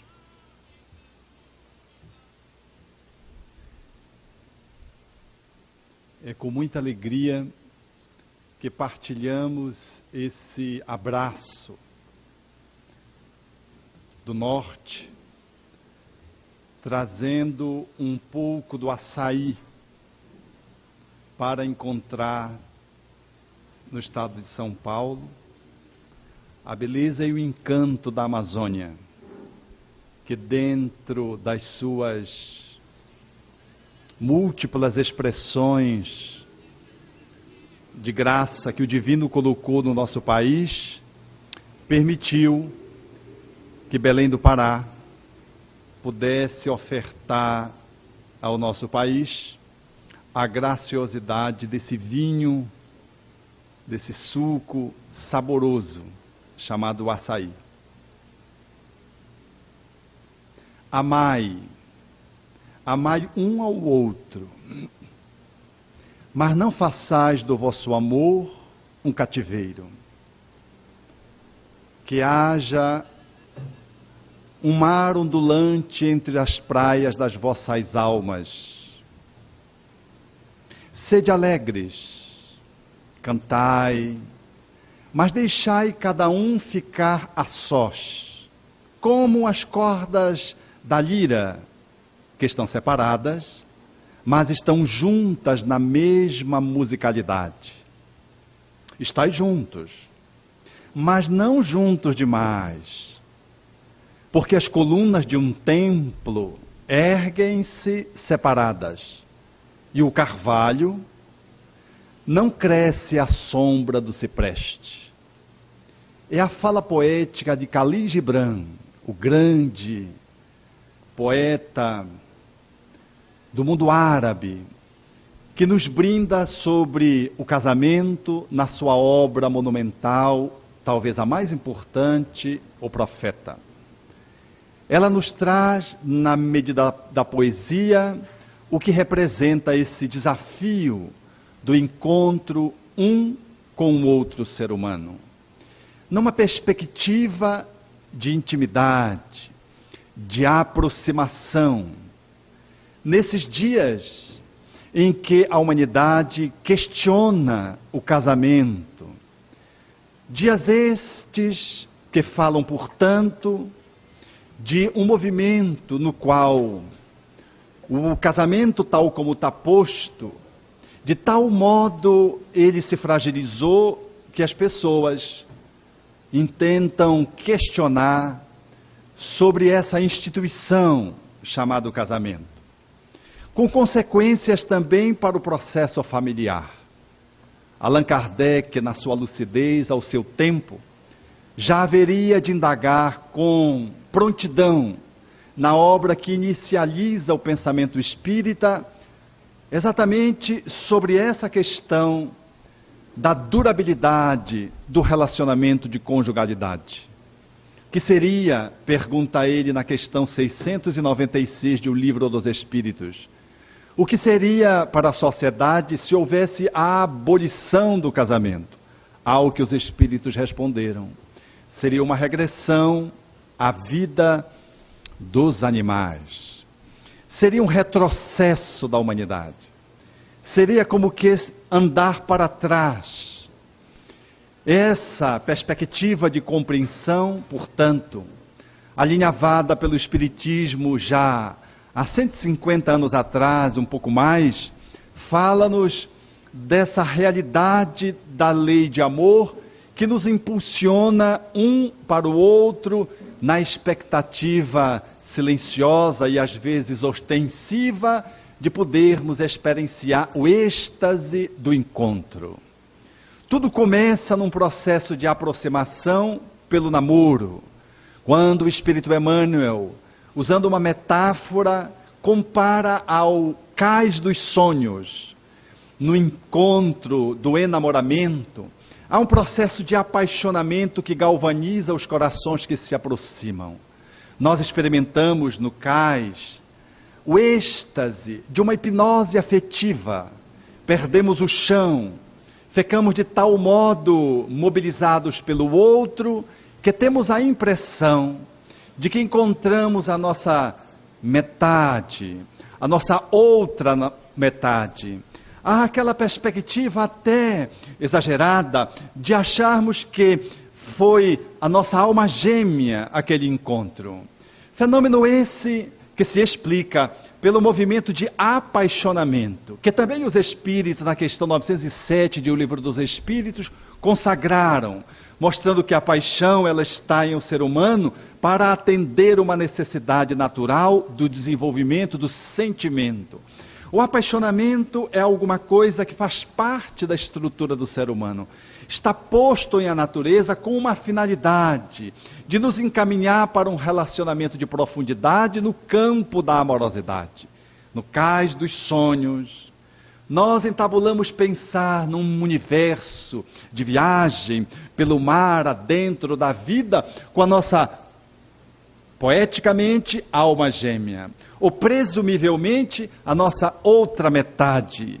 E na medida que nós nos acasalamos, em que o cais deixa experimentar o navio que zarpa na direção do infinito, Quando o casal, portanto, vai quebrando as amarras daquela formalidade apaixonante do namoro, para agora experienciar o cotidiano do casamento, avançando o mar alto das experiências do dia a dia, nós ainda percebemos os recém-casados experimentando a lua de mel, que ainda é fascinante, porque o processo da convivência ainda é escasso. Até porque alguns conteúdos de um e de outro não se revelam, salvo quando nós avançamos literalmente para um relacionamento de conjugalidade. No dia a dia, portanto, ainda nas primeiras movimentações do casal, agora recém-casado, há aquele encanto ainda presente. Todavia, à proporção que o tempo flui, nós vamos tendo uma surpresa. É que a pessoa que se revelava como a nossa metade cara, ela começa a nos ameaçar de algum modo, porque nós não damos conta de que somos duas pessoas que trazemos diferenças, que se acirram, que se mostram mais abundantes quando da convivência diuturna do casal. Uma coisa é estar enamorado e viver um encontro programado, e a outra coisa é estar coabitando dia e noite com a mesma pessoa no mesmo espaço. Uma coisa é encontrá-la perfumado, perfumada, se programar para fazer aquele encontro, se não se está bem, não se vai ao encontro, e a outra coisa é você estar sempre um ao lado do outro.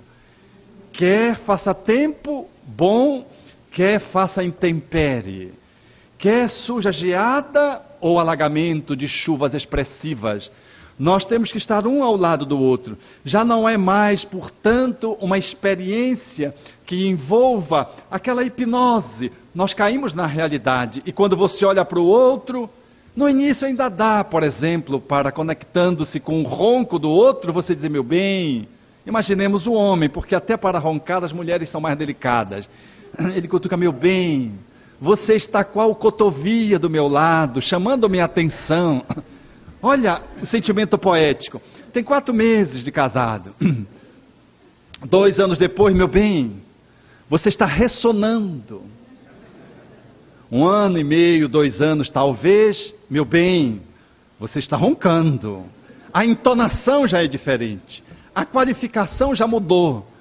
E imagine 10 anos depois, ele já está dando de cotovelo nela. Meu bem, eu tenho a impressão que é um do filho sobretudo, mas mesmo não tendo, eu preciso considerar que eu não posso ter mais a minha parceira ou parceiro na conta do companheiro de viagem, do navio do casamento. Eu não posso transformá-lo, se eu não posso ter na conjugalidade, no inimigo.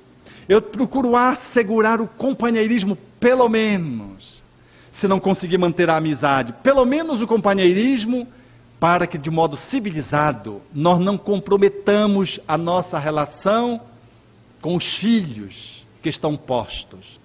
É que vão ter que enfrentar novos acasalamentos, o que é muito justo. Cada parceiro ou parceira, reencontrar um relacionamento amoroso de alguém que lhe dignifique a confiança e a respeitabilidade da convivência. E os filhos estão pendentes nas famílias que estão se recasando, aonde vem filho de um lado e vem filho do outro. E a articulação da conjugalidade aí se torna mais engenhosa. Porque quando há um filho, por exemplo, de uma mulher que vai se acasalar com um novo homem, é natural que os filhos façam uma resistência, se são pequenos ou adolescentes. Porque tem sempre aquela fantasia de que os pais vão se reconciliar, o que às vezes é absolutamente impossível para aquela encarnação. Mas os filhos, então, ficam naquela expectativa e minam a relação do cônjuge. E se o parceiro e a parceira que está recebendo o outro não sabe lidar com os filhos, cria-se aquele movimento de estrangulamento. Suponhamos a mulher é chamada pelo novo parceiro e os filhos chamam-na pelo outro lado. E fica aquele cabo de guerra e a mãe, mulher do novo parceiro no meio. Ou que pretende-se ser a nova mulher com esse novo parceiro, uma nova conjugalidade. Esse é um dos processos mais difíceis, Porque quando o parceiro chega, ele tem que saber que há um filho, ele precisa respeitar. Porque se ele for por tudo ou nada, ele perde, é natural que ele perca. Ele tem que ganhar os enteados, para depois, ao lado disso, poder assegurar o seu espaço da conjugalidade. A mulher, de modo algum, pode deixar o filho optar pelo parceiro, porque não são situações similares, são papéis distintos, é um novo cônjuge e um filho. Eles não ocupam o mesmo lugar no seio da família. Então a mulher tem que equilibrar o atendimento dessas duas demandas, que são diferentes, e que são, naturalmente, tensas, tanto mais quanto os filhos são jovens. São as novas conformações de família, que se estabelecem quando o casamento não consegue lograr experimentar, vitoriar sobre os desafios. Porque todo casal que se reencontra, tendo um passado espiritual que motive esse reencontro, ou não, vai surgir conteúdos psicológicos que vão exigir o saneamento da relação, tratando as encrencas. E toda encrenca bem tratada faz com que o casal cresça e cada um evolua. Mas aquele nó que eu trago do passado, da parceira que eu desertei e ela caiu na delinquência, e que hoje eu a reencontro, do parceiro que eu saí de forma deselegante, deixando para trás, mediante uma infidelidade brutal e grosseira, o parceiro para trás, hoje eu reencontro na conta de um esposo, e manifestando agora nesse processo de convivência, percebo a insegurança dele, vem esses desafios que ecoam do passado reencarnatório, exigindo uma performance diferente daquele ou daquela que está numa posição de quem tem que mais atender o parceiro ou a parceira nas suas demandas que vêm das memórias profundas. Lembro-me, por exemplo, de uma mulher que quando se associou ao seu parceiro, ela apresentou um ciúme que não tinha. Ela era por demais ciumenta, ao ponto dele sair, e ela contava os minutos do relógio para telefonar, para o fixo, na época, para o fixo, para saber se ele tinha chegado. O monitoramento era tão neurótico que ela deprimiu, e ele se mantinha com uma paciência de Jó, ao que ela então nos procurou para uma ajuda psicoterapêutica, porque ela já não conseguia conviver com o ciúme dela. Ela era tão ciumenta e o parceiro era tão calmo que eu chamei um dia para conhecê-lo, para saber se ele era assim mesmo. O homem era um santo, meus amigos. Ele me dizia assim: não, os meus amigos não sabem como eu estou casado, como é que eu consigo aturar a minha parceira. Eu digo: como é que você atura? Eu disse: não sei, eu tenho uma disponibilidade para acompanhar o ciúme dela, é realmente muito intenso. Não era intenso, era enfermiço. E no tratamento, ela trouxe um sonho de natureza regressivo. Ela via-se num baile, alguém não respeitava-lhe a fidelidade do relacionamento e atraía, e ela reconhecia que era ela, e o traidor ela reconhecia que era o parceiro da atualidade.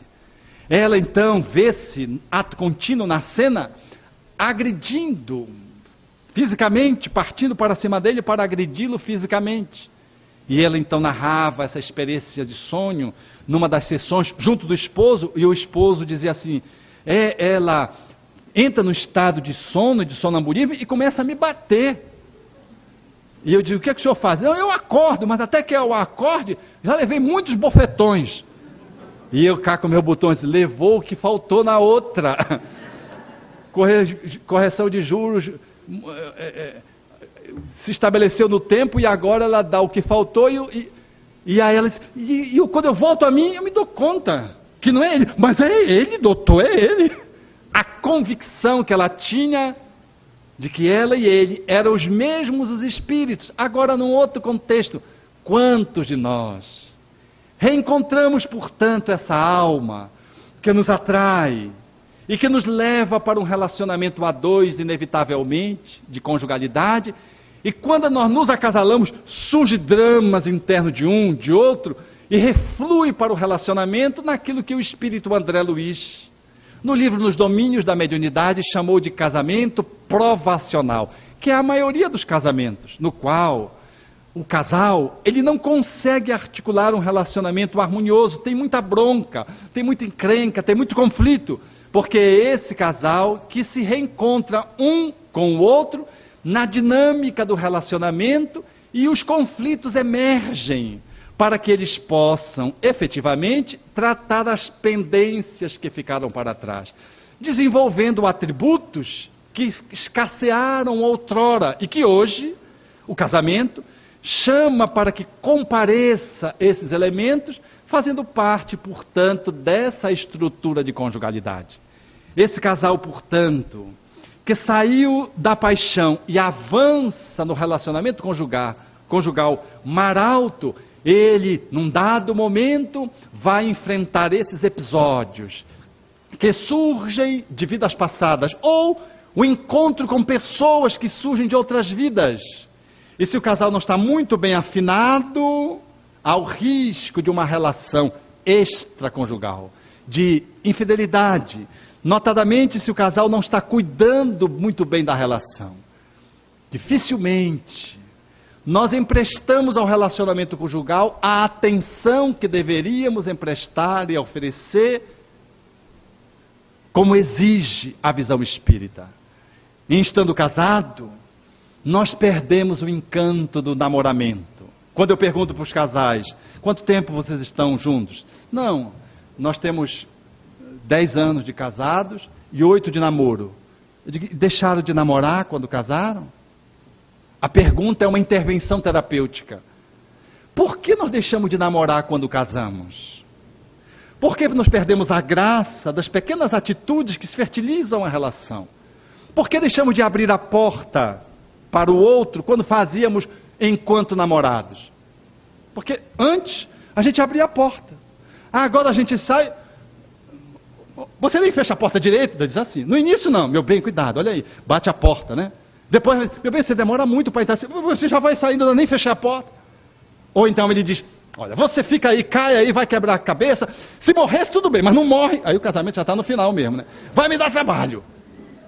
O encanto de abrir a porta está substituído pela agressividade, porque ela não tem a velocidade para entrar no carro. E ela sempre entrou naquela velocidade.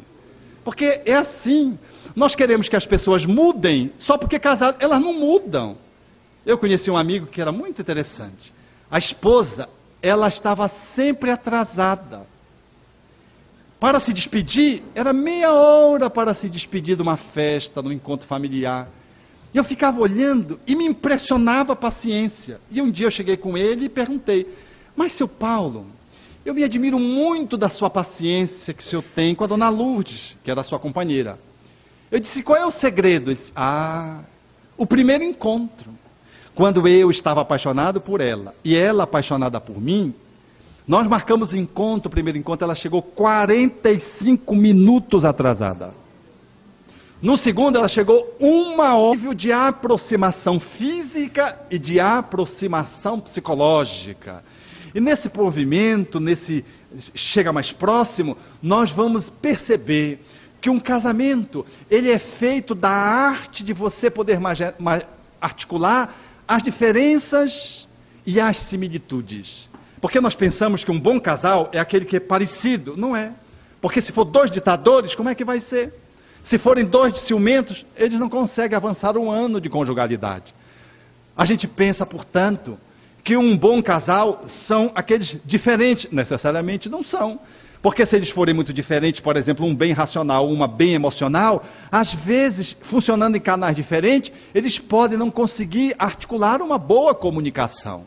Então, um bom casamento, ele não se faz porque a gente pensa igual, é semelhante, ou porque a gente é muito diferente, não vai dar certo, ou vai dar. Não. Um bom casamento é feito pela capacidade da amorosidade, que em comparecendo na relação, ela é capaz de articular bem as similitudes e as diferenças. As similitudes, porque se não bem trabalhadas, elas funcionam como uma disputa. Por exemplo, 2 casais de médicos. Se eles são médicos, eles podem fazer uma concorrência de natureza profissional. Se os dois são afeiçoados à beleza física, eles podem estabelecer uma concorrência no fisiculturismo. Um que é mais malhado que o outro, um quer perder ali das gordurinhas mais do que o outro, um fica olhando para o culote do outro e fica uma briga por conta das similitudes. Eles estão disputando aquilo que representa uma manifestação de assemelhamento de comportamento. Do mesmo jeito que as diferenças, elas podem resultar em atritos quando eu, por exemplo, raciocinando sobre a economia conjugal, faço meu orçamento absolutamente matemático. Vou no Excel, pego ali uma tabela e vou com a parceira, mas a parceira, ela tem um olhar emocional. A ótica de fazer as contas não é 2 mais 2 igual a 4. 2 mais 2 na emocionalidade pode ser 8, podem ser 5, depende de como a pessoa estabelece esse tipo de olhar. Porque o olhar racional, ele é lógico e matemático, mas o olhar da emocionalidade, ele funciona com uma outra lógica. Então, a diferença, ela precisa ser bem articulada. Um casal, por exemplo, que vai ao shopping, eu costumo lembrar desse exemplo, que ele é muito comum. Se eles vão trocar roupas, fim de ano, se deram um presente, os presentes não ficaram muito bons, do ponto de vista da numeração da roupa, e ele vai trocar uma camisa, e ela também. Um homem, quando entra no shopping, qual é o olhar dele, do ponto de vista pragmático? Falo do homem no sentido da generalidade, porque nada é assim rigidamente. Mas aqui como exemplo, suponhamos que ele seja o pragmático, como habitualmente o é. Ele olha a loja, a entrada do shopping, traça uma reta, e o menor caminho entre 2 pontos, na loja de cidade dele, é uma reta, ele vai, reto. Qual é a lógica da parceira? Ela chega na porta do shopping, a loja está ali, e ela vai fazer um movimento elíptico.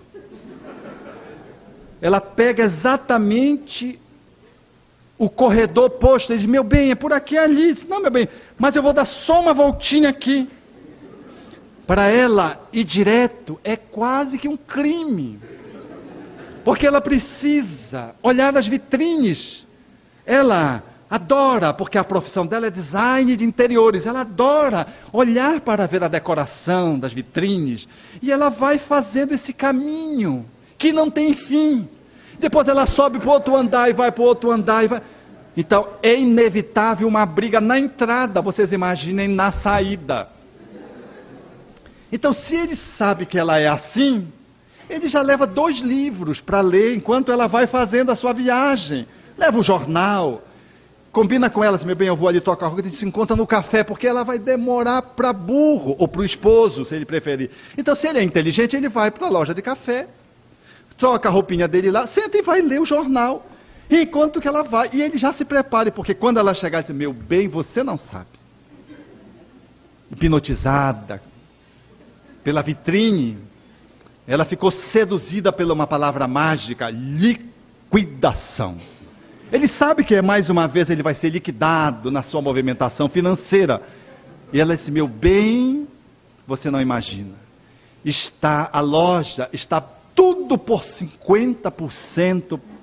Não é que ela precise, é porque a emocionalidade dela, ela quer comprar a vitrine, mas ela leva o quê? O vestido. Não é o vestido, não é o produto que está 50% mais barato, matematicamente. Na verdade, ela não se dá conta de que ela gostaria de ser dona daquela vitrine. Ela ficou encantada. Então, como ela não pode levar a loja inteira, o design inteiro, ela leva uma peça que está 50% mais barato. Ou ela quer, e chega lá para o parceiro, ele já sabe. Então ele tem que relaxar, porque será inevitável a bronca, a encrenca. Ele vai, negocia, ao invés de comprar 3 peças, compra uma e fica tudo numa boa, ela sai feliz. E ele também. São as diferenças. As diferenças que caracterizam, numa análise da neurolinguística, por exemplo, o funcionamento das pessoas. Nós vivemos num mundo de imagens. E uma pessoa que funciona no visual, elas necessariamente estão muito atentas para a roupa. E suponhamos que seja a mulher que tenha esse canal que funciona predominantemente, em detrimento de um outro canal, que é o senestésico, que é o da sensação, que fala do tato, da gustação, do paladar, da olfação, próprio, por exemplo, no parceiro, eles funcionando em canais diferentes, eles precisam saber articular a diferença. Porque para ela o que é importante é a imagem. E para ele é o conforto. Eu vivo isso, um lance autobiográfico, na minha relação de conjugalidade. A minha esposa é clean, clássica. E eu sou meio espalhafatoso, eu adoro uma blusa assim, decorada. A la Magno, aquele seriado Magno. Então ela vem estampada. Quando eu chego estampado, ela tem um choque, porque ela gosta de tudo suave, tudo combinando. E eu gosto combinando, mas minha combinação é amazônica, e ela é paulista. Uma vez eu comprei uma blusa, Brasília, uma blusa linda, uma blusa roxa. Está na moda, roxo está na moda. Mas no interior do roxo saiu um amarelo ouro lindo, que parecia uma galáxia explodindo. Eu fui cair na besteira de perguntar para os amigos se estava bom. Mostrei a blusa. Amigos sempre mentem, para não perder a amizade. Disseram, elogiaram 4 amigos, entre homens e mulheres, todos concordaram. Eu cheguei e mostrei para ela, encantado. Ela olhou, ela é muito discreta na forma como faz a censura. Ela disse, meu bem, está muito bom para andar domingo na Praça da República. A Praça da República em Belém, domingo é uma feira hippie. Eu uma vez estava em Alagoas e vi uma calça jeans. E achei que podia comprar aquela calça jeans, estava necessitado.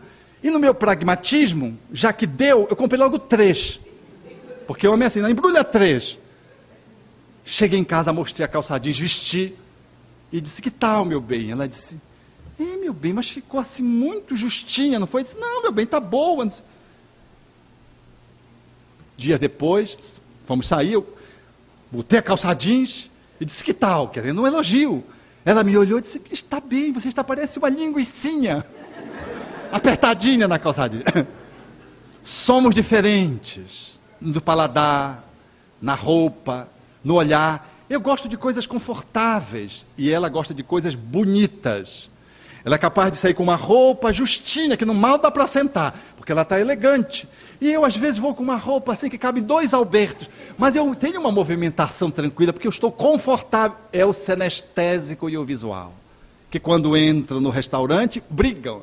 Porque ela quer saber da música, da combinação das cores, do visual. Ela olhar para o cardápio é mais do que comer, para ela. Ela não quer nem saber de comer. Ela quer saber de olhar, de ver a composição, olhar o prato. Ele não quer nem saber da decoração, se tem metro, se não tem metro. Ele quer saber do metro da comida, porque ele quer encher a pança.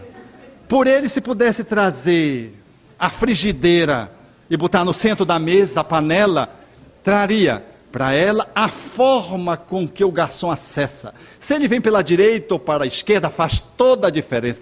Ela fica encantada se a música combina, se é italiana, se é um restaurante de massa, uma cantina. Ela faz todo esse link. No entanto, ele não quer saber. Ele quer saber se está cheirosa a comida. Ele quer olhar e quer provar. Ele não basta olhar. O olhar para ele não funciona. Deixa eu provar, meu bem. Ele vai e ela fica assustada. Por quê? Naturalmente ela tem um outro jeito de funcionar. Ele come o dele e come o dela. Porque ela está com o vestidinho bem justinho. Já olhou, já se satisfez. Não quer engordar para que os vestidos caibam. E come pouquinho. E ele diz, meu bem, está tão gostoso, é um desperdício, tanta gente morrendo de fome, né? Puxa o prato dela e larga a brasa. Um bom casal